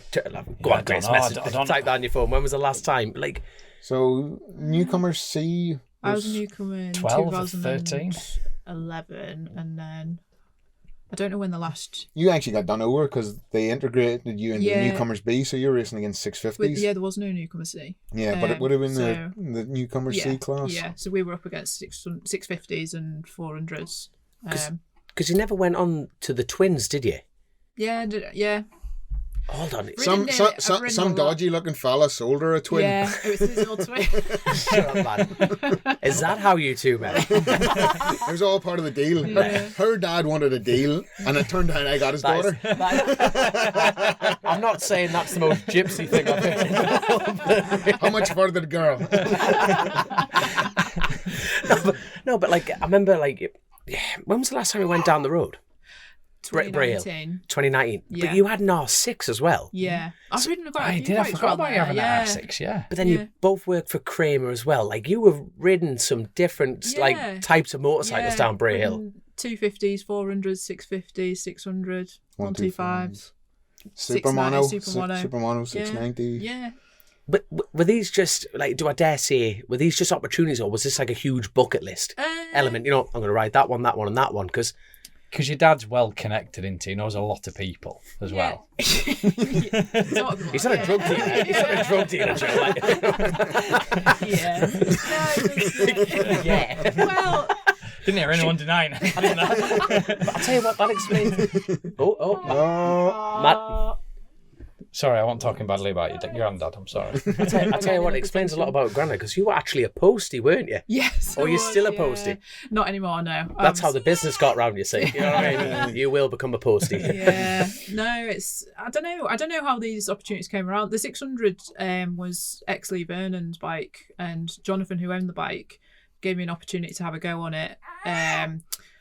Rode it for a year or two, then he wanted to sell it, and then I was like, oh, I'll buy it. I was enjoying it that much, so that came about in that. 650 I bought off you. 400 was Mark's. Matt Castle bought the 600, bought the 400. We have a third guest. I'll tell you what, speaking of the third guest, and obviously, what does the future hold for little Emma Anderson? Not motorbikes, hopefully. Yeah, it's something that. And there comes the divorce, Joe. No, because if you're wired like me, you want them to have nothing to do with it. I want to be. I want to be like Howard. I want to have her motorcycle positive. Yes, Like, yeah, so yeah. she's probably like, I sent her an image. I was at I was at the bike show in Italy last week with work, and I sent her a picture of a PW because I still make them on the Yamaha stand. I was like, should I pick this up for Christmas? Because there's no doubt that we can't hide our history from her. Yeah, Sarah, bring her up if you want. It's fine. Bring the scooper up, bring her in. Let the world see her. And it's a case of, so she'll have that. But if she can swing a tennis racket or a golf club or something like that you can make real cash at, But we can retire early. Nowhere near a bloody horse. No, we were out for a walk yesterday, and there was a couple of horses came past us on the bridleway, and we were like, yeah, little girls, you know, princesses and horses and all that. And we were like, oh, yep. You all right? She just wants it on the chat. Exactly. I love it. It's a proper little chat. I love it. You're like, as much as like each to their own, I mean, in terms of your hobby, but it's a motorcycle that's 8 feet in the air and has no kill switch or brakes. Yeah, 100%. It's like, I'm good. Yeah. You know? Yeah. Yeah. So, right, in years to come, motorcycle positive family. Yeah. And she goes to seize your motorcycle, pinned up in in your hallway, and goes, "When can I have a go at that?" Oh, no. This is Hypocritical parents. No. Being honest, like, will this, like, Never say never. is that scary? Like, I'm not being funny, but you've created the child prodigy of motorcycle racing here. It's going to be a very differ's I think she'll be fast. She will. She looks fast. She's got the perfect power to weight ratio. Yeah. It does change the job, doesn't it? Yeah. You'll know in about probably, I don't know what, maybe 12 months' time. Based on what we're hearing now, it'll be next year. You'll be joining us. Firing blanks for a laugh here, There'll mate. be one in the stable before you know it, But it does change the job, doesn't it? It does, and I think the way you've described that there is perfect. Yeah. She's going to grow up where they'll know. Mine are the same. There's no pressure. They don't have to ride bikes. I know, me and Dan are close, and Dan's little girls, it's the same thing with them. Yeah. But He's just become a world endurance champion. He says, if they want to ride the bikes, they can ride the bikes. If they don't, the opportunities are there, but they're not getting it shoved down the throat. Well, this is the perfect room to discuss it. If she was a little boy and you had little boys, would your attitude be any different as parents? No, None. I like it would. No. I think there's probably I think coming from the fact that both sexes, whether it's male or female, we both have had a go at it or trying to have a go at it. In terms of that, I think. Oh dear! Just give me the microphone. Just give me the microphone. It would that from like that would mean that it hasn't changed. I mean, maybe if mum. Go on, Grace. Do you want to take the first shift there? Go on. Look at that. Look, Grace straight. By the way, for people that don't know, Grace grew up in a household. Her mum is a care. Was that right? Carer, daycare, childminder. Thank you very much. Caretaker. Yeah. Clearly. A caretaker of an old abandoned hospital that happened to just take children in. What? Yeah, sorry, Karen, if you listen to that one there. So the caretaker, Karen, there. Look at that. Look at that, Away. Silence is golden. Straight in. Baby whisper. They are. No, but seriously, it's like, that is a very difficult. It's not difficult. I'm making that bigger than it is. It's the fact that both your parents, it's like, over Christmas, your little kid's sitting there going, can I have a go on a bike? Not one of you can blame the other. It's like, No. Shit. No, but there's going to be that look over at each other like, The day has come. it's happened. So it It's happened. begins. Yeah. No, I do have visions of us all going like trials riding as a family when she's a bit older. that's cool. I just think that'd be really cool. I mean, But- both of us are we're both big Cam Donald fans, and if you follow Cam on socials, like him, his missus, and his wee girls all go out riding. Yeah. Like those are family goals. Like that, those are things that are set out when you see them doing that. And again, without overusing anything, it's like very motorcycle positive. Regardless of it's not one piece suits and we're taking you to the go-kart track and you need it. It looks very like. Oh, well, there's a bit of old grind there. Out and let's there, have it a lends itself to that, though, because the country is laid out. We get bollocked, don't we? If we fire up a trials bike, fucking someone's Cyril calling down the police. road's on the phone saying that you're ripping up the street and causing noise pollution and all the rest of it. Whereas out there, Well, they you can should do it, really can't they? stop stealing them people's phones riding around with your balaclava up. So on my electric bike. exactly. Are you gonna make a return? Yes, thank you, Joe. I hope so. Do you want to? Yes. It's to even with Emma there's still a passion that you want to go racing. Well, there's something in me that I've always said. Well, to be honest, I never stopped racing. It was just I had to just take a break because life changed a bit, and we've always said if I don't have the money to go, I don't go racing. That's just the way it is. So I had to just take a break, and I haven't had the opportunity to get back. And then obviously we had Emma. So for me, there was something in me that I never wanted to say I stopped because I had a baby. You know, there's a lot of women out there that are now coming back to sport and racing and everything after having kids. There's kind of no reason not to. I'm not saying it's not difficult. Couldn't agree more. It absolutely will be difficult. But you know, I'd like to get back on a bike.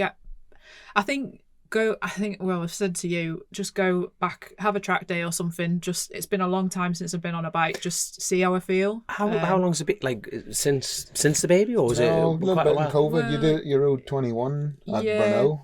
Because you've been married a couple of years. Is that right? A couple of years? Yeah. So COVID marriage. It's the way to do it cheap, man. Can't bring any guests. So he planned the baby and planned a global pandemic. So will he marry me? Where did this come out of nowhere? No, it did not come out of nowhere. Did you live in Austria for a bit, didn't you? Yeah. And that was the KTM connection, wasn't it? So did you live in Austria with? Yeah. So we technically lived in Germany, but where KTM's headquarters is, like, the German border's like 10 minutes away. So, right. I mean, it probably someone's probably looking into my tax history as I speak about it, but no, we are followed by HMRC. Yeah, that's okay. Which is fair enough. Why my accounts are squeaky clean. It's all right. When you have no money, there's not. Try to change my identity. That's what you do in Movember. Is I have to grow in a bit. Oh my god! I'm just an invoice Joe here. I love it. A friend of mine. Robbie will sort it. Robbie will make the books balance. Sorry, Robbie's a sponsor of ours. Carry on. A friend of mine had bought an apartment and then was going to move out and sell it, and I was like, "Oh, would you put me in as your tenant?" And he was obviously had like taken a blow to the head that day, and was like, "Yeah." So we ended up. He was a German guy that also worked for KTM, so he wanted to be on that side of the border, and then I ended up being Joe's tenant, and then we did long distance for 3-4 years. 3 or 4 years. Yeah, and that was pretty tough because Sarah had moved to Northern Ireland, ironically, to do a bit of racing. Yeah, only like 3 months before you announced that you were moving away. Yeah, so I got her there and then like went, oh, well, do you know what? It's really handy having you here, so I'm going to move away. Keep the bed warm. Yeah. So, I'll be back. Move away, all the men in Mingen. All the neighbours look rough. You'll be safe up here. It's a you all, darling. It's Northern Ireland. Everybody knows everybody's business. So it's like, Sean, she's out there. She's out the door again. So and then you moved over, and we lived there, and so it was like 20 minutes to KTM from my day job, and then 20 minutes the other way had you Kramer's headquarters. So there was a tie-up from my side before that I was doing a bit of development riding, bit of development work for Marcus, and then when Sarah came over, he was expanding the business at that stage and a bit of social media management. Yeah, he was good enough to just did a couple of days a week helping out with their social media, doing a bit of photography, product photography and things like that, and sort of how the tie-up with Kramer came about for riding at the Manx with them and everything. And he was good enough to give us a job while I was out there, which was good because they spoke very good English. So that makes life a little bit easier. So, You two working in the bike industry, we see you've dipped in and out. You know, obviously you do work with freelance. You do more freelance work. Now, is that working in the industry? Is that taking the shine off? Your passion? We're all here for the passion of it, aren't we? Has it? I would say in terms of it, it's one of the reasons that I haven't gone down. I mean, down the racing end. So I've always been involved with road bikes and the production side of things. Right. And the racing side, I would say, would maybe take a bit of the shine because that's your hobby. But I mean, I think both of us are such enthusiasts because, like, in all fairness, my my day job's still bikes, and then I come home to my wife who raced bikes, and we talk about bikes. We talk about the scandal. You know, Dom's got that WTF, right? He was actually walking through the living room going, what the fuck is this? He took the words right out of my mouth. What the fuck? And did you see such and such? You know, blah blah blah. Changed his tire manufacturer for next year, and we talk about the scandal, and we watch old road racing DVDs, and we live a very sad one-dimensional existence, you know. So it's okay. Sounds fucking perfect. It does. You know what I mean? Every other couple out there is going, God, I want that. I want that. Like every man's nudging his wife in bed right now. If I said half or a single thing of what you just said to Zoe, she'd just look at me and go, right. How's that work for you? How's that work out for you? We've done the washing now. But then we bring our child in and expect her to do something else. Yeah. So it's a double-edged sword. So you got to be a bit careful on that. So you both go. That's the ideal dream. Both going down Bray Hill at the same time again. Because obviously, you being a TT rider, you can do the Manx. And then did you ever want to scratch that itch about going to the TT, or were you not fussed? I'd love to, but I just wouldn't be fast enough. I know I wouldn't be fast enough, and I think I was born in the wrong era because I'd only be interested in going in down. I prefer the little bikes. 600's pretty. For me, it's pretty quick, so, and I just never would be on the kind of pace to go to the TT. Like, I'll be brutally honest. And whoever sold you that twin, it wasn't the best twin out there, so you didn't really stand a chance. Do you feel like you achieved everything with the Manx? Yeah, I mean... No, I mean your own personal ambition. It's great that you want to go back because that is symbolic of the TT. You want to go race the circuit again. Yeah. But as far as your goals are concerned, do you want to go back to the Manx, or do you want to just go back and ride a bike? Ooh. Well, because you said it as if when I said, "Do you want to get back to it?"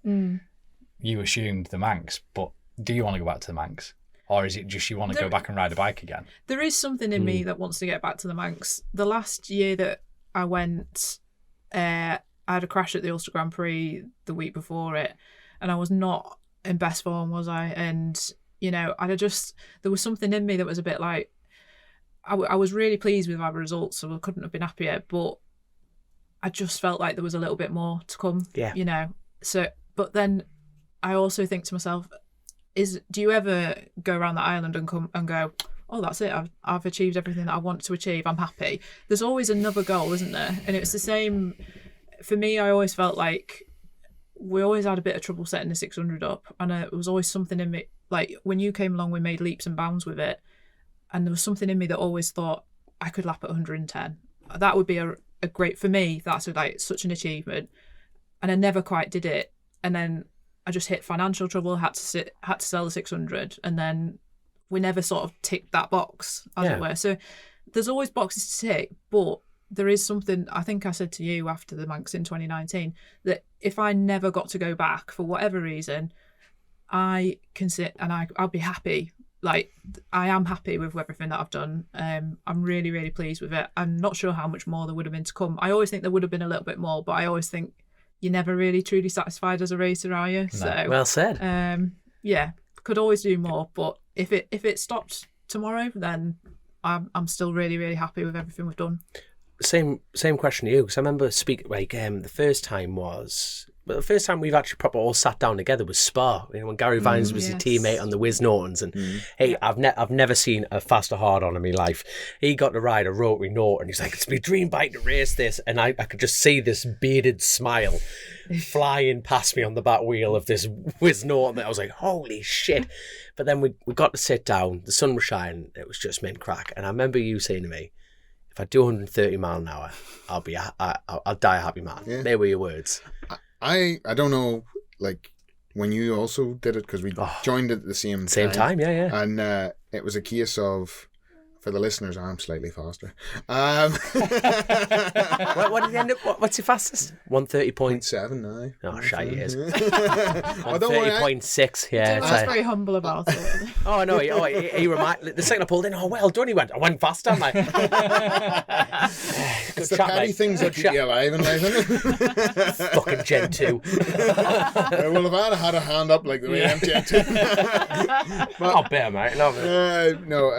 But I don't know if, like, in terms of your own personal goals around that island, is a case of, and you came through from the Manx as well, like us, so you sort of leave the bubble of the Manx going, well, you know, if I could hang on, I'd probably work my way to the front, I could maybe win a Manx.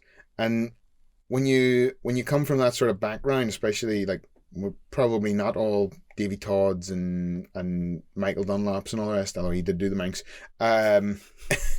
It's a case of, when you go to the TT, you sort of have to be, there's something in the back of your mind going, well, this is the big show. Your challenges probably become a bit more personal. And 130 was like a big thing. And when I did it, I was like, I wasn't sure going back for 24. Like, are you going to have the same motivation? Because you've sort of hit that big target. What's your next goal after that? Is like, you're still probably we're all quite a way off a win still, you know. And to try and break those 4 aliens now at the front, it's really, really, it looks like an impossible task. It's that last 100 meters up the crest of Everest. It's there, but it's not there at the same time. And so I was like, going back, I was like, am I gonna, you know, you've met most of your personal goals around there, but it's like Sarah was saying, it's just that there'll be a bit more, and look at the sector times, and there's a wee bit there to squeeze, and all the rest. The goalposts always move, because pretty sure somebody said to me, I just want to win a silver rep and then it'll be done. And then we were at that presentation that night, you came back with your silver rep, and I says, oh, are you done then? And you went, no, 130's next. And then we were back next year. So it always moves. But then I get it though. 109s, you want the 10. Yeah. You've done 130, you want the 31. Yeah. And it's like, there's that drive, and you're the same, you know what I mean? I've spoken to a lot of lads that have done it and finished and are now in their late 60s, and they've said, we still can't get past it, and we haven't done it for 10 or 15 years, 20 years, and we still can't let it go. So like when you were talking then saying, I'm just hearing these old boys saying, you know, we finished in 97 or whatever, and we're not over it. You're never you're never over it. It's such a big part of your life though, isn't it? You dedicate so much to it, you know. I said to you in the kitchen, didn't I, earlier on, I said, this year I was like watching it thinking, fucking hell, maybe I just need to go back next year on the 600, and then I have to have the time to talk myself back out of it, because that's always going to be there. It's always going to be there for you. Oh yeah. It's a mad place. Do you find that you have to cut yourself completely off from it? Yeah, really, 100%. 100%. Yeah. But if somebody offered me a 250 Grand Prix bike to do the classic on, I would do it. Oh yeah. Hint. I said it last time. So that would get me to go back. If someone rang me and said, look, there's a 250 GP bike. They do break your heart though, Joe. I know, honestly. but I'm a 2-stroke man. I love my 2-strokes. Love them. Yeah. You know, to rip round there on a 250 GP bike. Proper bike. Yeah, and probably break down at Laurel Bank. And then be like, every night. Both of us have had our hearts broken by 250s around there, I'm pretty certain. So. Yeah. I tell you what, right? You two are the most understanding of each other. Not as a couple and bike racers. Would you like my other half, Lauren? She's a bike fan. You know what I mean? Joe's other half hates Joe. Sorry, I'm joking. Look at the Never true word, Absolutely. Jesus, well, I'm joking. We're gonna have a Christmas do here, and Zoe's just gonna reach over. Once I meet this lady, I have a lot to apologise. No, 100%. No, but like, I'm gonna spit it out. If the worst should happen to either of you on the road, do you have more comfort? Absolutely. We talked about it early doors. Like, we both know that you're going to be sad. It's going to be an emotional roller coaster, especially like we're like 10 years in at this stage. But it's a case of like both of us knew every second of it. We were doing everything that we loved all the way up to the very end. So in that way, neither of us ever. We also said like neither of us would ask the other. Well, you know, draw a line under it. It's like a case of that's your own personal call to do and say, and all right, circumstances outside change and financial weather blows in, hot and cold and all the rest, and things have to be, you have to cut the cloth to suit and all this. But in terms of it, both of us came from such a, like you were saying, we're understanding each other, so we understood from the DNR.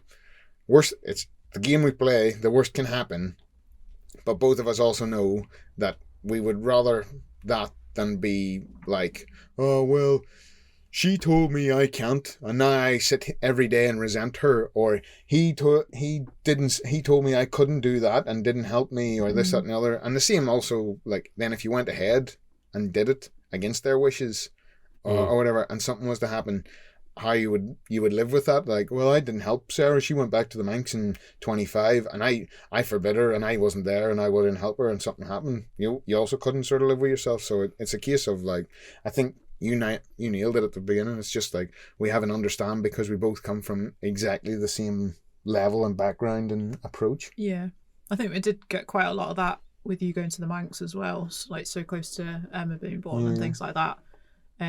People are like, what? Like, especially people outside of racing were like, they don't get it at all. Like, yeah. Just to say that my husband was away for a week or 10 days before she was given before I gave birth, and like they were like, what's he doing? Like, is he working or something? I was like, no, he's racing a bike. And like, what? Like, just don't get it.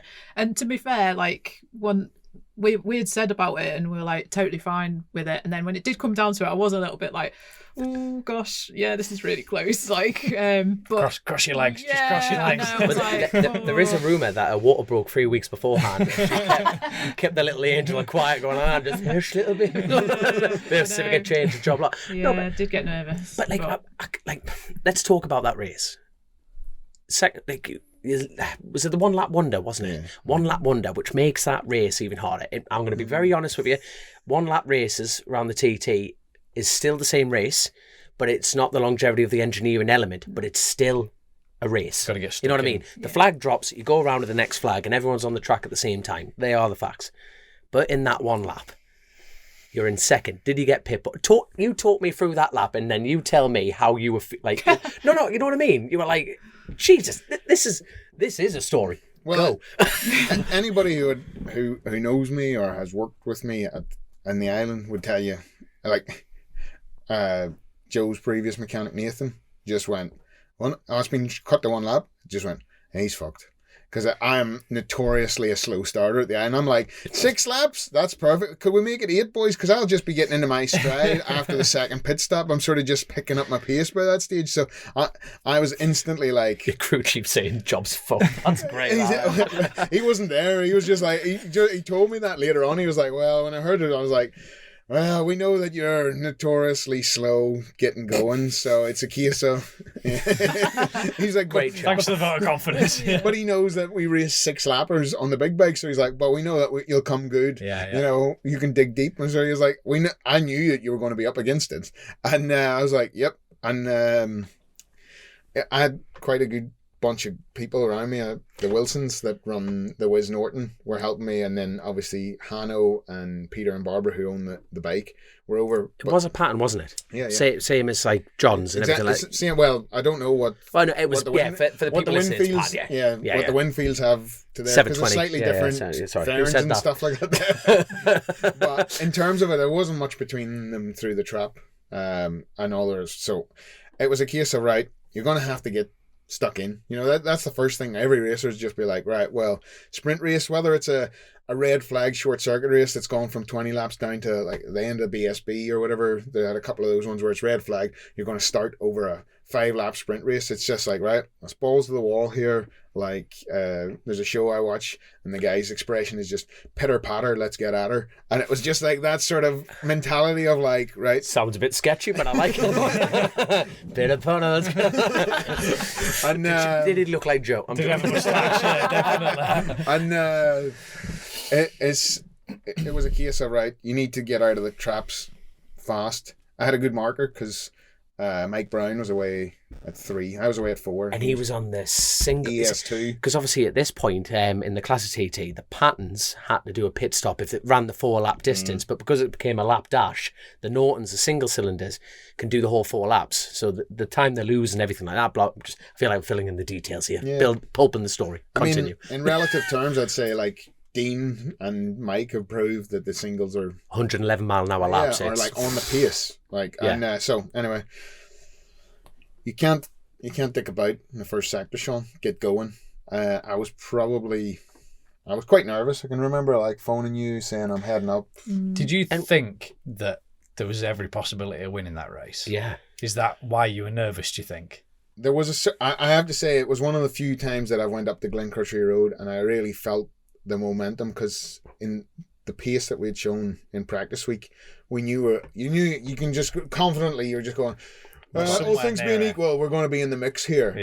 But I think I also had my heart broken the year before, because at the bungalow on the last lap of the 3-lap dash, I think it was the previous year, I was actually second. I was ahead of Brian and McGuinness, and Dean had cleared off because he's on a different level, and I actually started running out of fuel, so I finished 4th. I went from like, we're waiting for him, and I had really, like, the most heartbreaking thing that'll ever happen to me, because I came across the line and I turned and came up the return road, and I got to where you turn into the winner's close, and they were standing out, and I'm like, I'm getting waved in here, because I never take a pit board. And then the sea parted as if Moses himself had just appeared, and he just waved me through, and I got there. There's Paul Phillips going, keep it going, son. Yeah.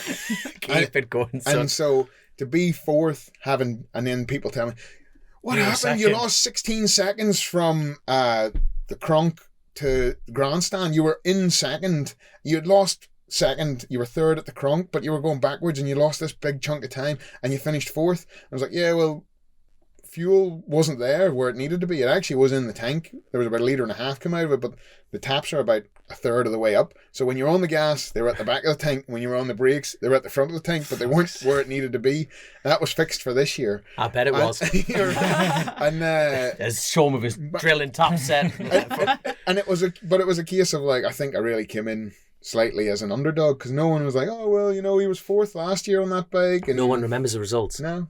They don't. Who won it? There you go. Toronto. People, they do. Yeah, and it was a case of, like, I was like, we're not going to have a fuel problem on one lap, and we had the pace in practice there or thereabouts. I'm always, again, a wee bit of margin in practice, and it was like, you need to, like, pull your finger out and get going early. And even then, I still a bit pissed off because John broke me by 4.2 to Glen Helen in that first sector, and I actually pulled it out to Ramsey, and then I clotted back over the mountain. So where were you in the world at this point? I was at home. You at home? Yeah. Yorkshire home or here home? No, here. Here home. Yeah. My sister came to live with me for the week, I just bet. in case anything happened. Is her knuckles recovered? Like, Yeah.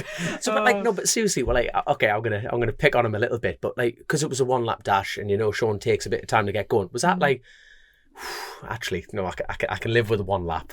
Or were you like, well, oh shit, he's feeling it, the times are good? Yeah, or were you? I don't know.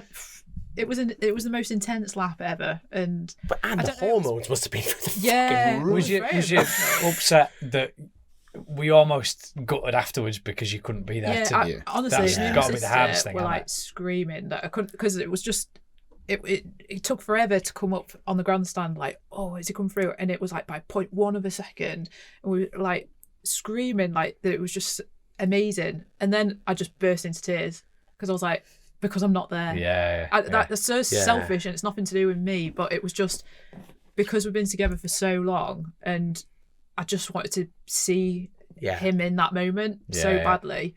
And I was just gutted that I wasn't there. And you've got a completely unique outlook on that because you've been down that road, you've gone across that start finish line, well, you've come back up that slip road. It is to come by, and it might not happen again, and I missed it, but to be honest, I did try everything to think, oh, maybe I could get out there, we'd try and get on the boat or something like this, but it just wasn't possible. But I couldn't be happier, like.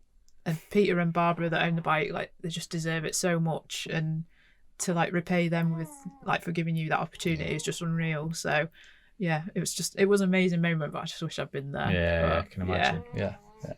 But like, when you cross that line, I had no idea, because you don't have the board. No, I never take a board ever.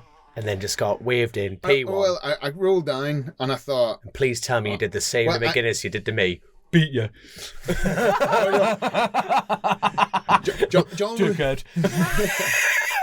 John was in bad form that day, I think. Because you've just beat him. Because he's probably used to winning, whereas I'm like, I haven't won anything in years, man. So I was like, and I was trying to get a phone to phone you desperately. But I know he had like a special helmet for I think mother-in-law and stuff. So he was like, I really wanted to win that, and he said that to me. He was like, I really wanted to win that, and he says I'm a bit pissed about it, and I was like, that's the way the cookie crumbles. That's how the rest of my life has gone. You know, I really wanted to win all those TTs that you won.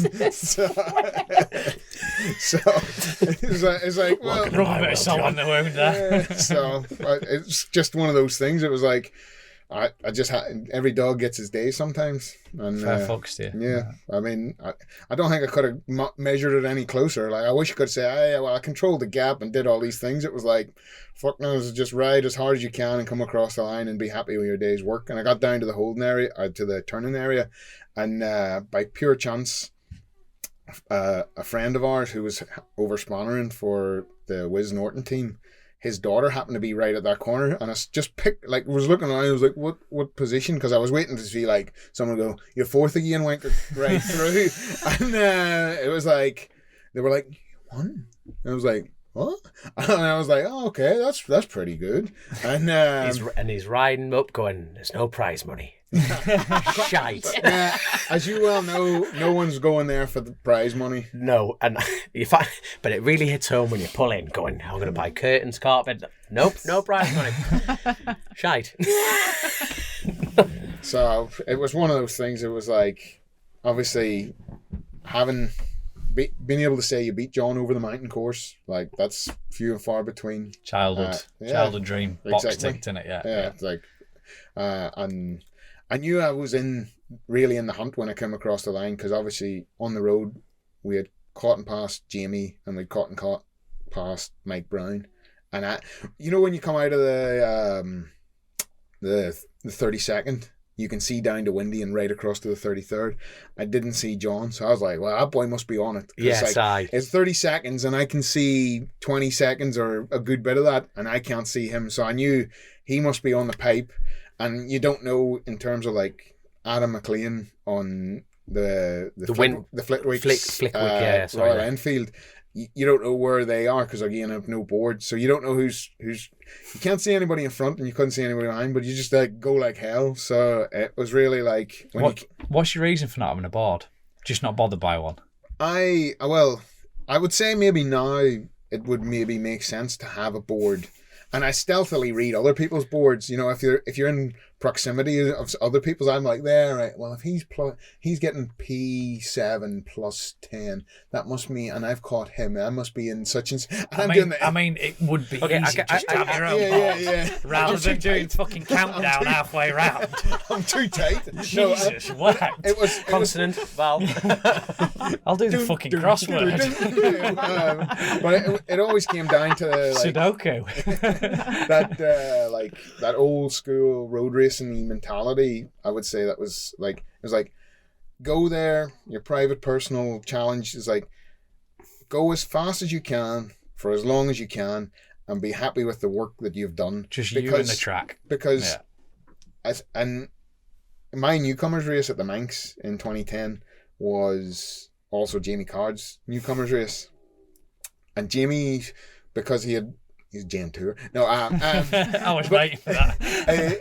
But he had come through, and I can remember having the discussion with Jamie and him saying, I got a board here, and it was like, it was a higher position that he wanted, and he pushed, and then he made a couple of mistakes. And you do these things when you're, especially when you're less experienced, that someone's saying, well, you're 2 seconds off the next position.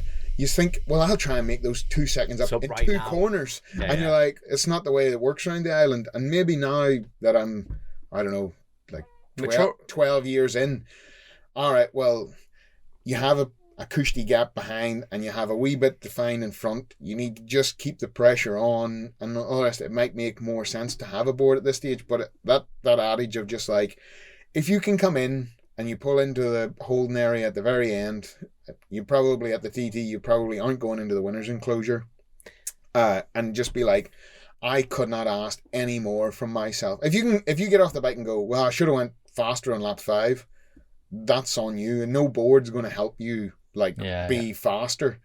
I think sometimes like having on the dash like the live timing where you're ahead and behind an ideal lap, that keeps you sharper. But having a board saying you need to find 2 seconds in the last from Cronk to Grandstand over Dom, like you're probably asking for to tuck the front at the bottom of Governors and throw all that work away. Seeing it weird how we're all programmed differently, because all them endurance bikes I have that I've been on all have the live lap timer on the dash, and I fucking hate them. Right. I hate them because you go through a sector and it comes up red, and you think, I went through that, braked so fucking late into that. How's that a red sector? And then you go through the next lap, and for some reason it's green. Yeah. And you think, well, I didn't try. I didn't try. And then in the race, you go a second and a half a lap quicker. I can't deal with it. But a pit board round there is useful, I think. But it's weird, isn't it? It's weird our preferences. I mean, there's some daftness about that island, like that just don't make sense anywhere else in terms of the way people approach it and the way they race, because of the way the distance is, because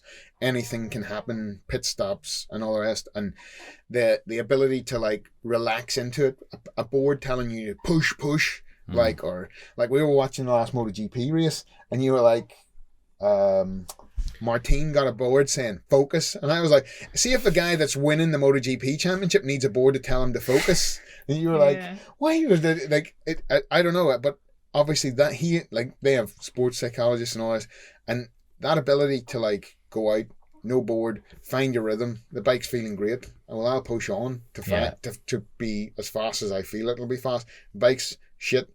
A board telling me you're also doing shit because the bike feels shit. That's not helping me in any way. So yeah, I mean, everybody works slightly differently in their own way. If you could go back on anything, any bike, so someone said to you, right, you can go back next year. All expenses paid. What would you have that you would want to just be wheeled out of a garage and swing your leg over? There's different bikes for different reasons, but one bike, last chance, all bells whistle paid for. A 250.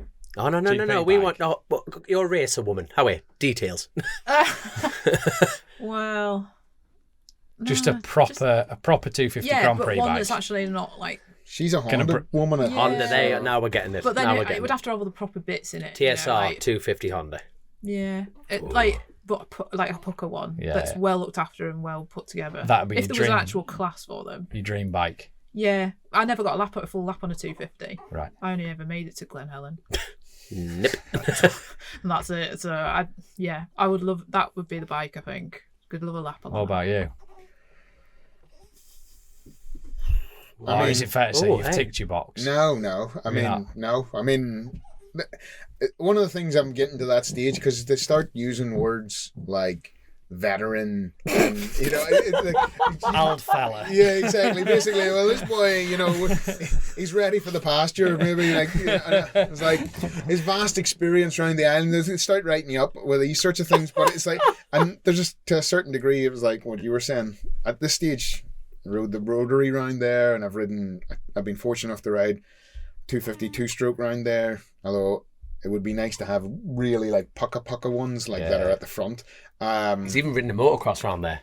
You know when the Aprilias started making the motocross bikes in the 250 class. The 550 we were on it. Trevor Scott ran us on a twin, me and Jamie Coward. They were the only motocross riders on the grid. Super bikes and stalkers and all the rest. So I mean, I've talked to the Linsdales a couple of times, and their GTS with the hub center steering really like in terms of like funny front ends, and I know you have some experience with that MTs. That Metis, I would love to ride that around there. But those are more like tick boxes in terms of like ultimate. I mean, everybody wants to have a MotoGP bike around there of some way of description. I think like in terms of like just to say, I mean, Cameron rode the Rizla bike in bloody 2012 or whatever, and he said it was unreal. And he said it was surprisingly like usable, didn't he? Because you'd think it was going to be horrific, and he said it was actually really nice to ride. Didn't I mean, I think in terms of like we're all sporty, we want the best, the optimum. I mean, I'd love to ride a 500 round there. I think when I think back of like, was it Bruce rode or Connor? Bruce and Connor rode the 500. I can remember Joey McGuinness and Jim Moody riding the 500 V twin, the Honda V twins round there in like the late 90s.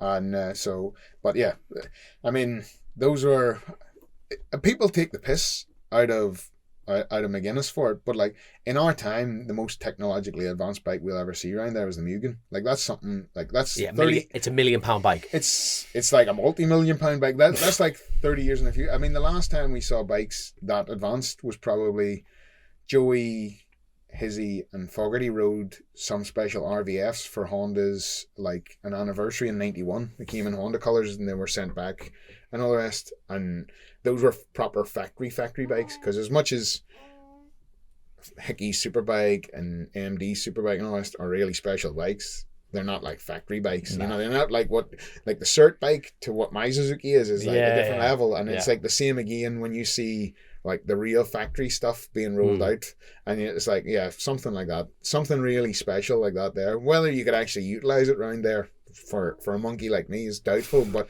just to say you experienced that. What would yours be? I'm washed up, mate. You know. Oh, you're shite. Oh, you're shite. He's not washed up. One phone call. One phone call. We've got your bike. I've already packed my bags. Just let me. Stop that. Sorry, I'm just going out for some tabs. I don't know. You don't smoke, Joe. Whatever, woman. Just whatever. I'm going out for us. I would 250 Grand Prix bike. I'd love to have a proper rip round. Yeah. You know, just I've grown up racing 2-strokes. I love 2-strokes. So to have a rip round there on a proper 250 would be just. I think it'd be just enjoyable. Yeah. If it held together. I've been lucky enough to ride a 250 round there, and I did like that was just terrifyingly brilliant. Yeah. It's like the perfect woman. It's going to kill you at any point, but you're going to smile.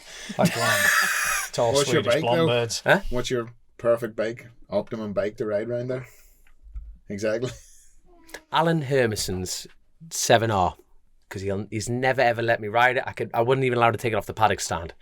That's my dream bike, because it's the unachievable.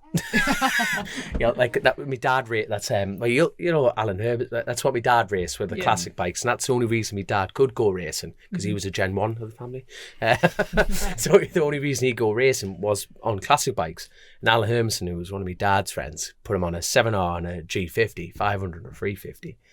And this thing was just immaculate. And the thing that made that the world's best bike is he was a proper Yorkshireman in a shed doing his own brazing on his own frame.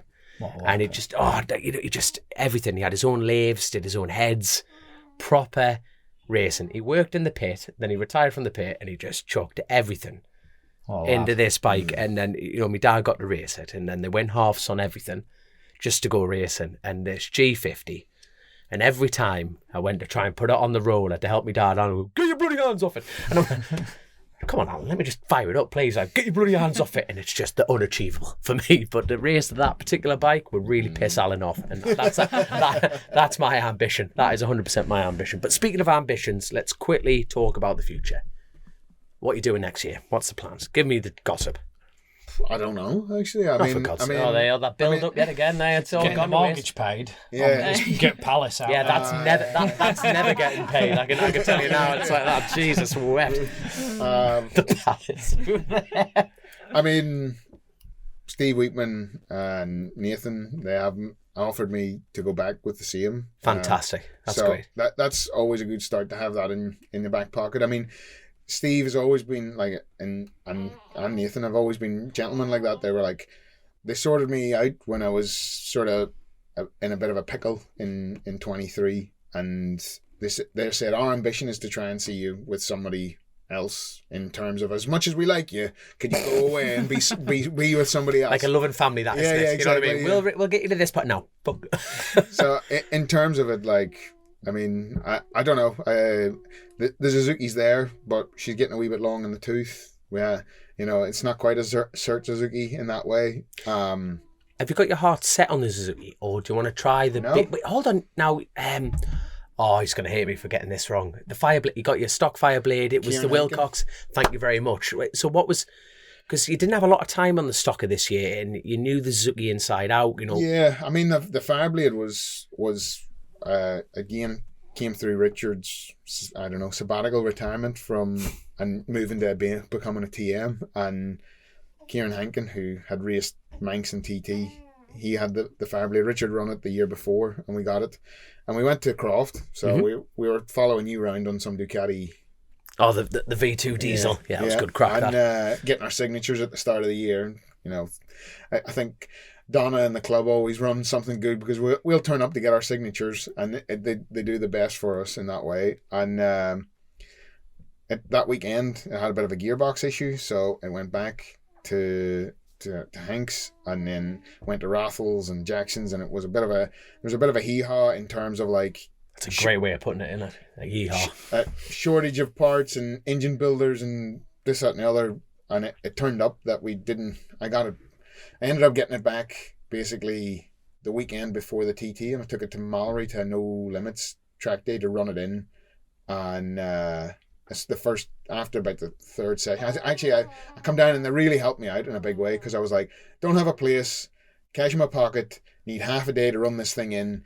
It's Wednesday or whatever, we're heading on the boat to the Isle of Man, and he was like, "Oh, might find you." I was out in the fucking blue class, the beginners class or whatever, but I was wobbling around, and I'll tell you what, it was the most nerve-wracking laps I ever did, because the first lap, right, I was like, no revs and all this, tipped into Jared's turn one thing, and some boy in a bloody S-Rad like lifted me and then instantly just run straight off in the grass and cartwheeled it, and I was like, he obviously had seen me like cruising down the straight and thought, well, I'll just like down in, but I didn't sit up. I was already sitting up, and I just and then tipped into Jared's, and he came in and just like full steam, like, I'll get this boy because he's cruising, and then just cartwheel. And I thought, you could have ended my TT just right there and then. Two sides to every story. Me and Joe caught up with him, and he saw Shaun Anderson 500 yards back and went, this is my moment.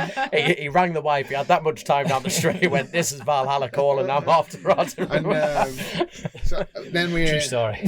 He's a good lad. Still in hospital. we arrived at the island, and it was like, well, you'd had half an afternoon at Croft in iffy conditions and all this, and then TT this year wasn't exactly glorious sunshine the whole week, and then we had a head gasket go in the middle of that, so we lost an hour or two, and it was like on paper, and as soon as I rode the bike, you could tell, you know, the BM and the Honda have made a step forward from that generation of like what that 2017 that the Suzuki was, of like the equivalent BMs and Hondas and all the rest of that time. And it was like everything should have said, you'll go faster on this bike, but everything just played against us in terms of like just seat time and issues, and then bad weather, and I'll just get the racer's big book of excuses here and just flick from page to page to page, and it just didn't come together. And I mean, I don't know. I mean, I need to speak, because if I stay with Team Classic with those guys, we don't have a stalker there, so there would be some other options, but in doing so, I also am speaking to other teams, and if they happen to be, well, you're coming here, and it's a bit like yourself, I'm sure you would have loved to bring probably the Ducati to the Isle of Man, but you're tied up for other things that you'll be on a CBR6 because of the way the affiliation with the team is. So it's a case of we have to sort of see. So I wish I had some big super duper announcement that I just like tear this t-shirt off, and it turned out that it was going to be.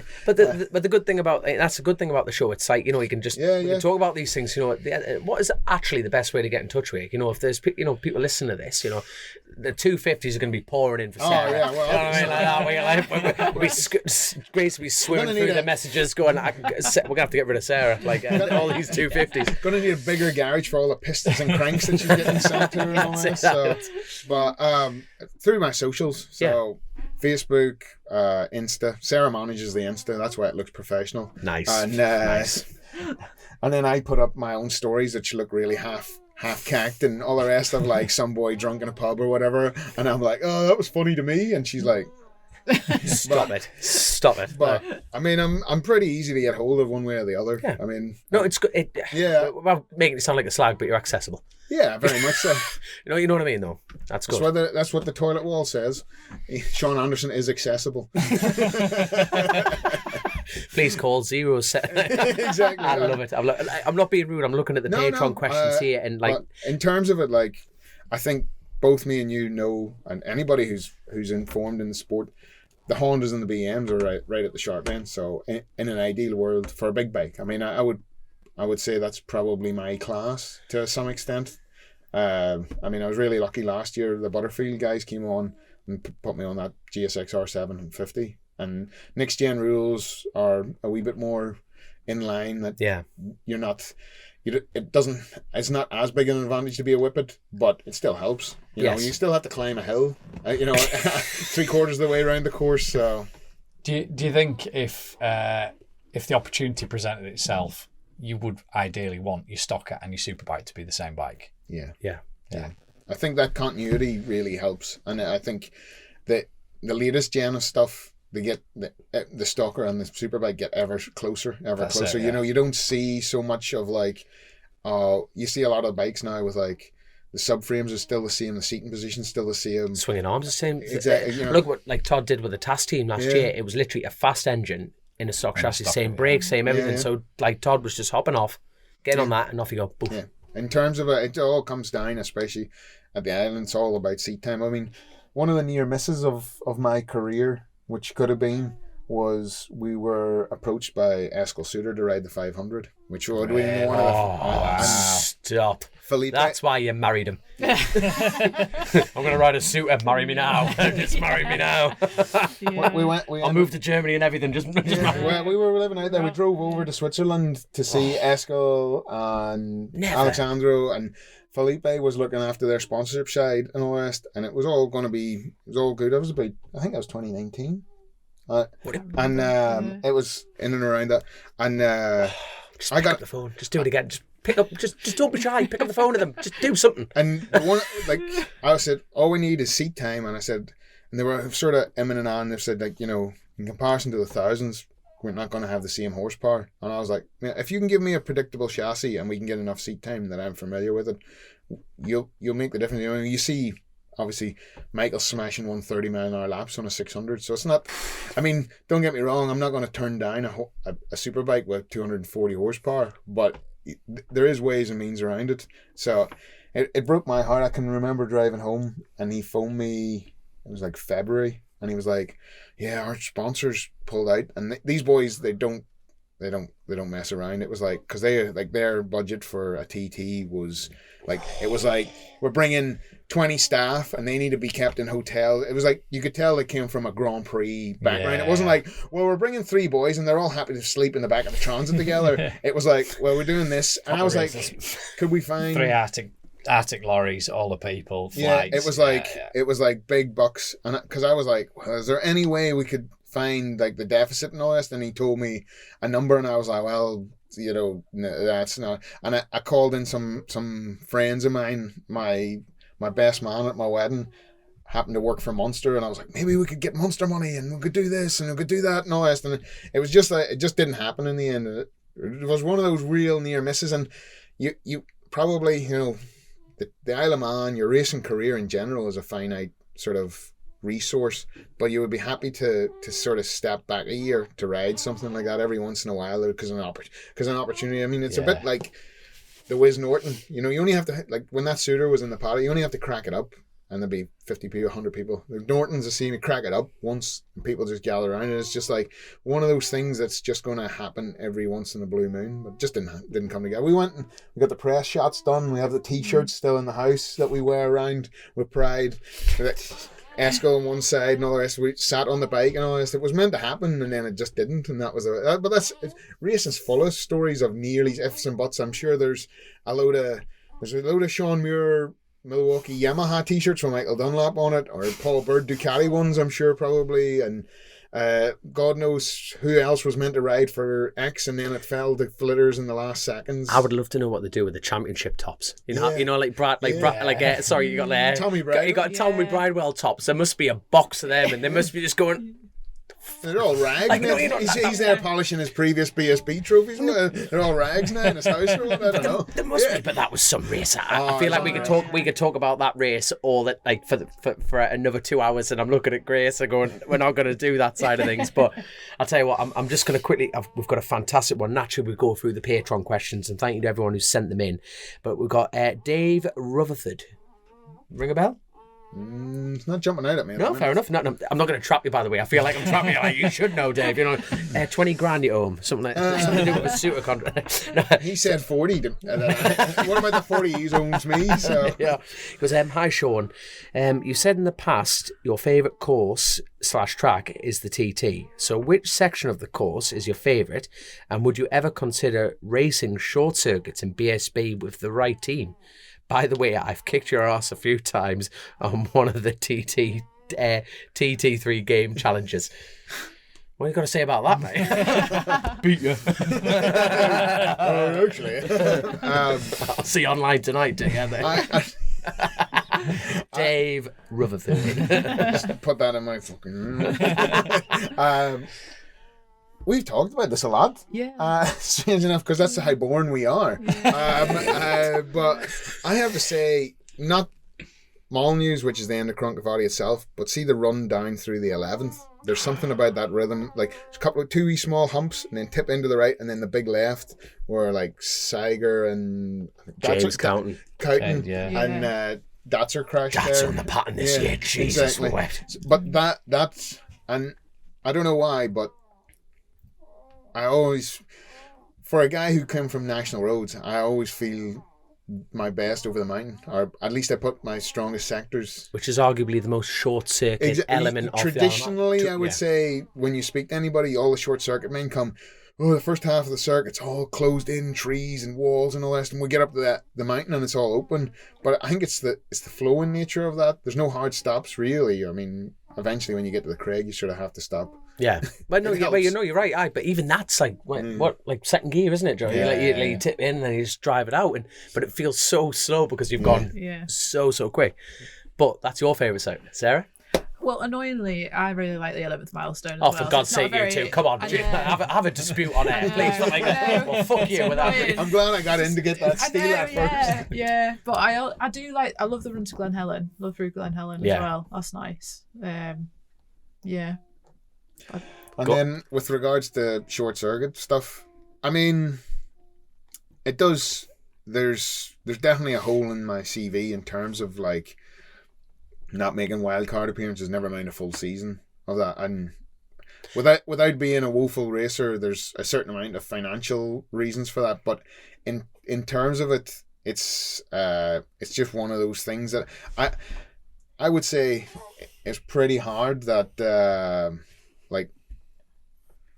It's quite interesting that you see all like the Northern Irish guys or the Irish guys come over and all this, but you have to put the graft in because I mean the ACU, the English guys, are racing from super teens on those tracks, so to try and get up to pace. And when I started when I'm 24, I know I didn't get really any recognition for a half dozen years after that.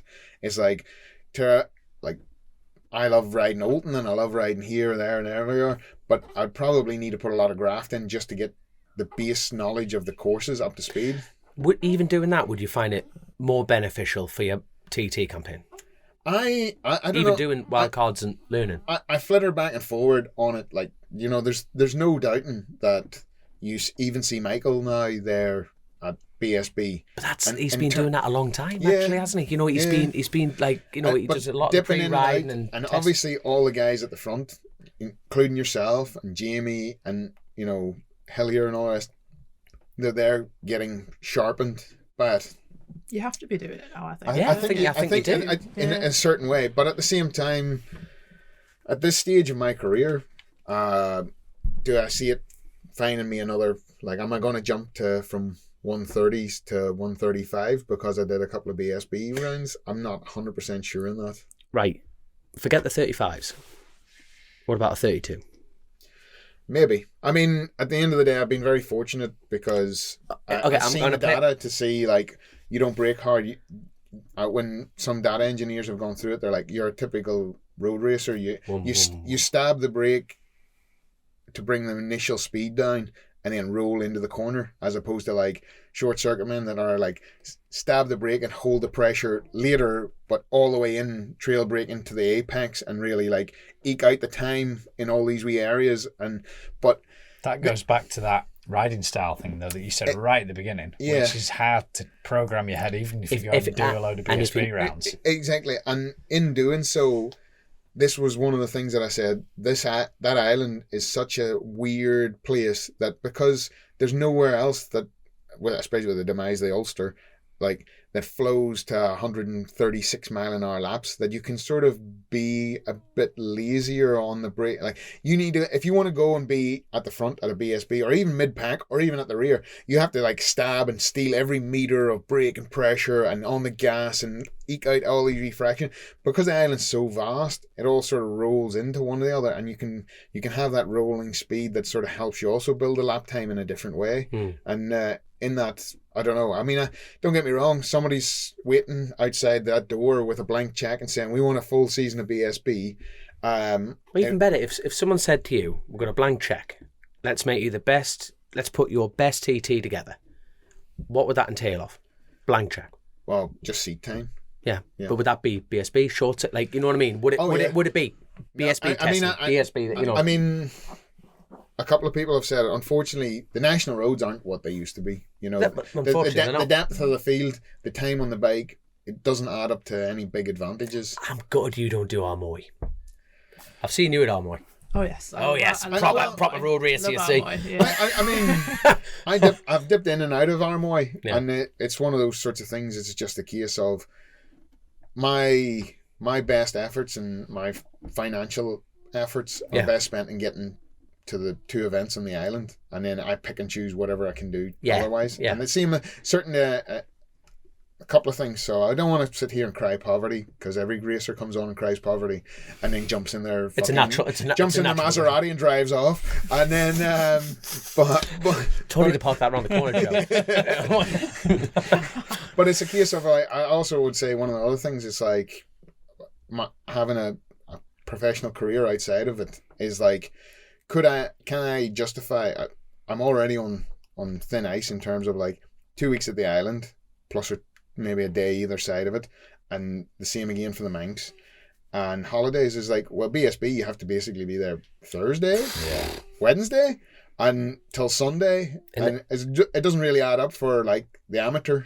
Like it's really tough to like, I mean, self-employed guys, but they're costing themselves, you know. Of course, yeah. So, but like you say, if that blank check came along, it would be. Well, I want be Thursdays, Fridays. You know, have you done Macau?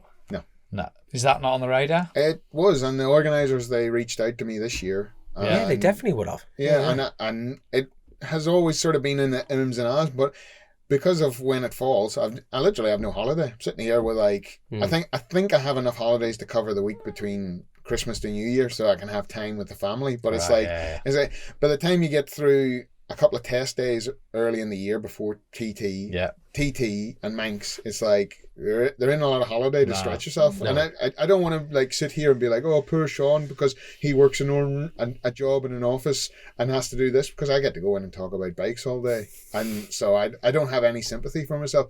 But it's just like it's just a case of like spraying the violin.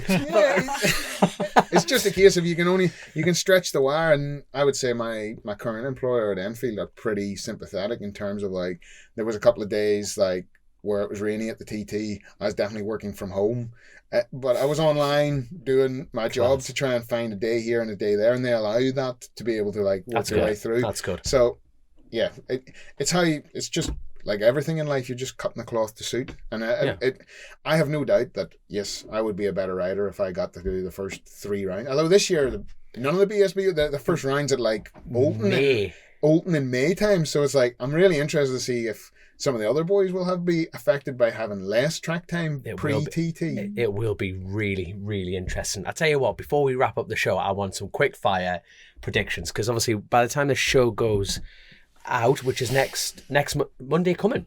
Oh Jesus, hold on. Hold on. What day is it? Monday. Hold on. So in a week from now, Macau would have already been done. Let's quickly go through Macau. Well, who's going to win? Let's put it bluntly. There's 2. There's 2 of them. There's 2 of them. Unless Michael just puts the gum shield in and just goes like an absolute jack out the box. But it's going to be an interesting concept. It's going to be a very interesting concept. This is the first time, at least to my understanding, the 2 teammates, this is the first time they're going to like be like, here's the line in the sand, and who's going to like blink first or whatever and all this, because it's going to be hot and heavy in my opinion, because there's going to be a certain of Hickey's going to be there going, this is my territory, and trying to chase a young buck out. And Todd's obviously trying to I piss want up your that seat. tree. Aye, 100%. Like, I'm the number one in this team. I know I'm the number one in this team. Ridden BMWs all year. Yep. On Dunlops. The same. You know, you're thinking this is going to be. I tell you what. Who would you put your money on? Todd's carrying a lot of momentum, but Hickman, you know, you only as good. That's the thing about this sport. You're as good as your last ride. So Hickman's probably come up, turned up, and I'm gonna put Hickman. I think Hickman's got a lot to build up to. I think around there he's something else. Aye, but then like Todd edged him, and he was riding for John Burrows last year on the BM, and he was right there in the lap times. But then Todd was like page 4 of the excuse book. Tyres went off. You know what I mean? Like no, but then same tyres, same bike. But it's Todd thinking a new team and everything like that. But Todd wants to get a shift on that side of things. Yep. So I put think it it's shortly. one of the most Hickman. interesting gonna be Macaws good. that we're going to see. But not in just a long Macau. time. It's the This is the beginning of it. Like this is the rivalry run, isn't it? of like potentially of how this is going to be. And there's it's definitely mint. there's going to be a lot of like puffed out chests and all these sorts of things. So in that way, I mean, I'll be up early for the sessions. I Waking your daughter up. Yeah. You need a feed Like that. Come on, she's fast asleep. Like I best take her downstairs to settle her. Just settling. he's gonna get a toy bed. You know the ones that like hit the button. Oh, it's a bed. And Sarah be holding the door. Dickhead, I'm holding it. Get a dog. That's your other excuse, isn't it? Yeah. Joe's tight for money, so he'll lend you the dog. Keep that thing. Yeah. No, but all right. Quick fire predictions. You're saying Hickman. I'm saying Hickman. I'm gonna go Todd. Well, I was going to say Todd just to be different, but What's the settler here? Then go on. Don't defend your husband. Speak from the heart. I was going to say Todd. Damn I it. think he's riding well. Oh, this is good. This is good. So obviously, the thing is, this will be all in the past. Yeah. So right, let's go. See, with Glenn leaving, with a very, very emotional goodbye to road racing on that side of things. He's packed in with the Northwest. So anyway, he's packed in with the Northwest. Let's talk Northwest. Is it going to be the same battle? Well, Hickman, you know what I mean? Is the FHO turning up? Good question. Because if not, that's a big hole in the grid. That is, well, obviously, no, but see, Hickman turns up on his own stocker, but then if Todd won't have another stocker, which is interesting, but then who's Todd going to race for in the Super Sport? Because obviously he was on the Ducati for TAS last year, and then you're thinking, this is class. Then, is TAS coming back? Is TAS leaving? No one knows what TAS are doing. There's so many question marks, but quickly, go on then. 1, 2, 3. Is Seeley back next year? Let's play yes. Let's play the yes game. Seeley's back. Seeley's always a super sport man. Yeah, in fairness, he hasn't quite had it there in the big bike. So, Hickman seems to struggle with the tire there always. Yeah. I would say Todd there. I want to say Hickey because I think he holds the outright lap record before the tire exploded something like that. Because he ran on, didn't he? Yeah. And he went like the clappers and the tire packed in. In terms of that, is Brooksy doing the roads next year?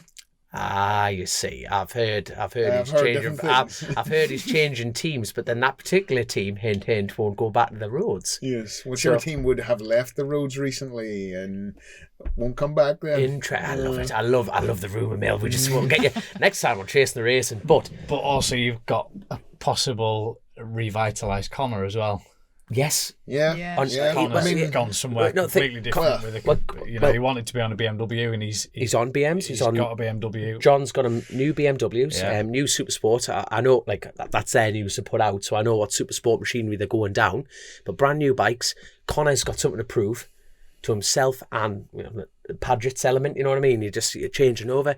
It's hard to them lads work their arse off, the Burrows lads, and it's just going to be on the North Coast. It's always like Michael's in the mix usually as well, and you can never rule out Michael ever. But but John podiumed.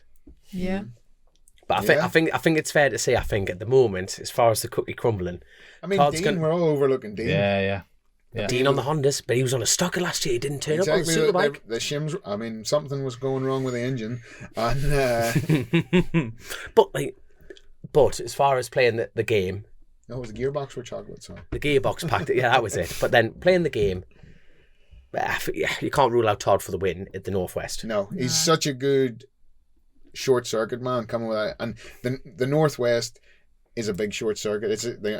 I put it down, and people think I'm derogatory about the Northwest because I haven't done it or I don't like it or something like that there. But again, it comes back to time off before the island, and also usually stress on your own bikes. If you're coming up through your own way, you're pretty much ruining a motor before you go to the island. But in terms of the Northwest in itself, and they've engineered it into that, like it's a sprint between the chicanes and that late braking BSB short circuity style, because there's a bit of riding to be done on the coast road, but most of it is like sprint stop. And so in terms of it, anybody who's like, that's why more of the BSB guys turn up there than any other road race, and why they do really well, because it's the run between Britain's to Hizzy chicane at Olton. It's like that, get it in, get it stopped, get it flicked and get it out. And it's not per se in terms of a flowing road race as it once was. You know, the Mahlers are gone. So any of the BSB guys, that's the criteria, and that's what makes Michael so special, you know, because he's come from a road racing background, but he can pedal. Has engineered his way into being as aggressive, if not more aggressive, on the brakes than most of those guys. Oh, it's class. That is class. But finally, TT. Quick fire answers. Go, Joe. Go, Joe. I want Joe. Go, what Joe. What for the win? For the big one. 1, 2, 3s. Oh. See, you can't. You can never, like Mike. I think Michael. Yeah. If Michael's staying Honda, we don't. This is the fun of Michael Dunlop, isn't it? Because you don't know if he's going to go BM. Is he going to do this? Mike can go Ducati. Even. He could. Well, can't see that happening. You never know. Some teams are maybe changing manufacturers. He might commit to a Ducati at the start, but then 2 nights into practice, someone wheeled out the back of a van from 2 years ago. Here's my promoter. Where did you even get that from? No, but like Alex Lowe's is on the grid line. Where's my bike? There you are. No, but like I don't know. I think Toddy's got some momentum now. I mean, he's got some. It's mad, isn't it? I think it's going to go the other way, because I think we're going to see a revitalized Peter Hickman. I don't know if we like.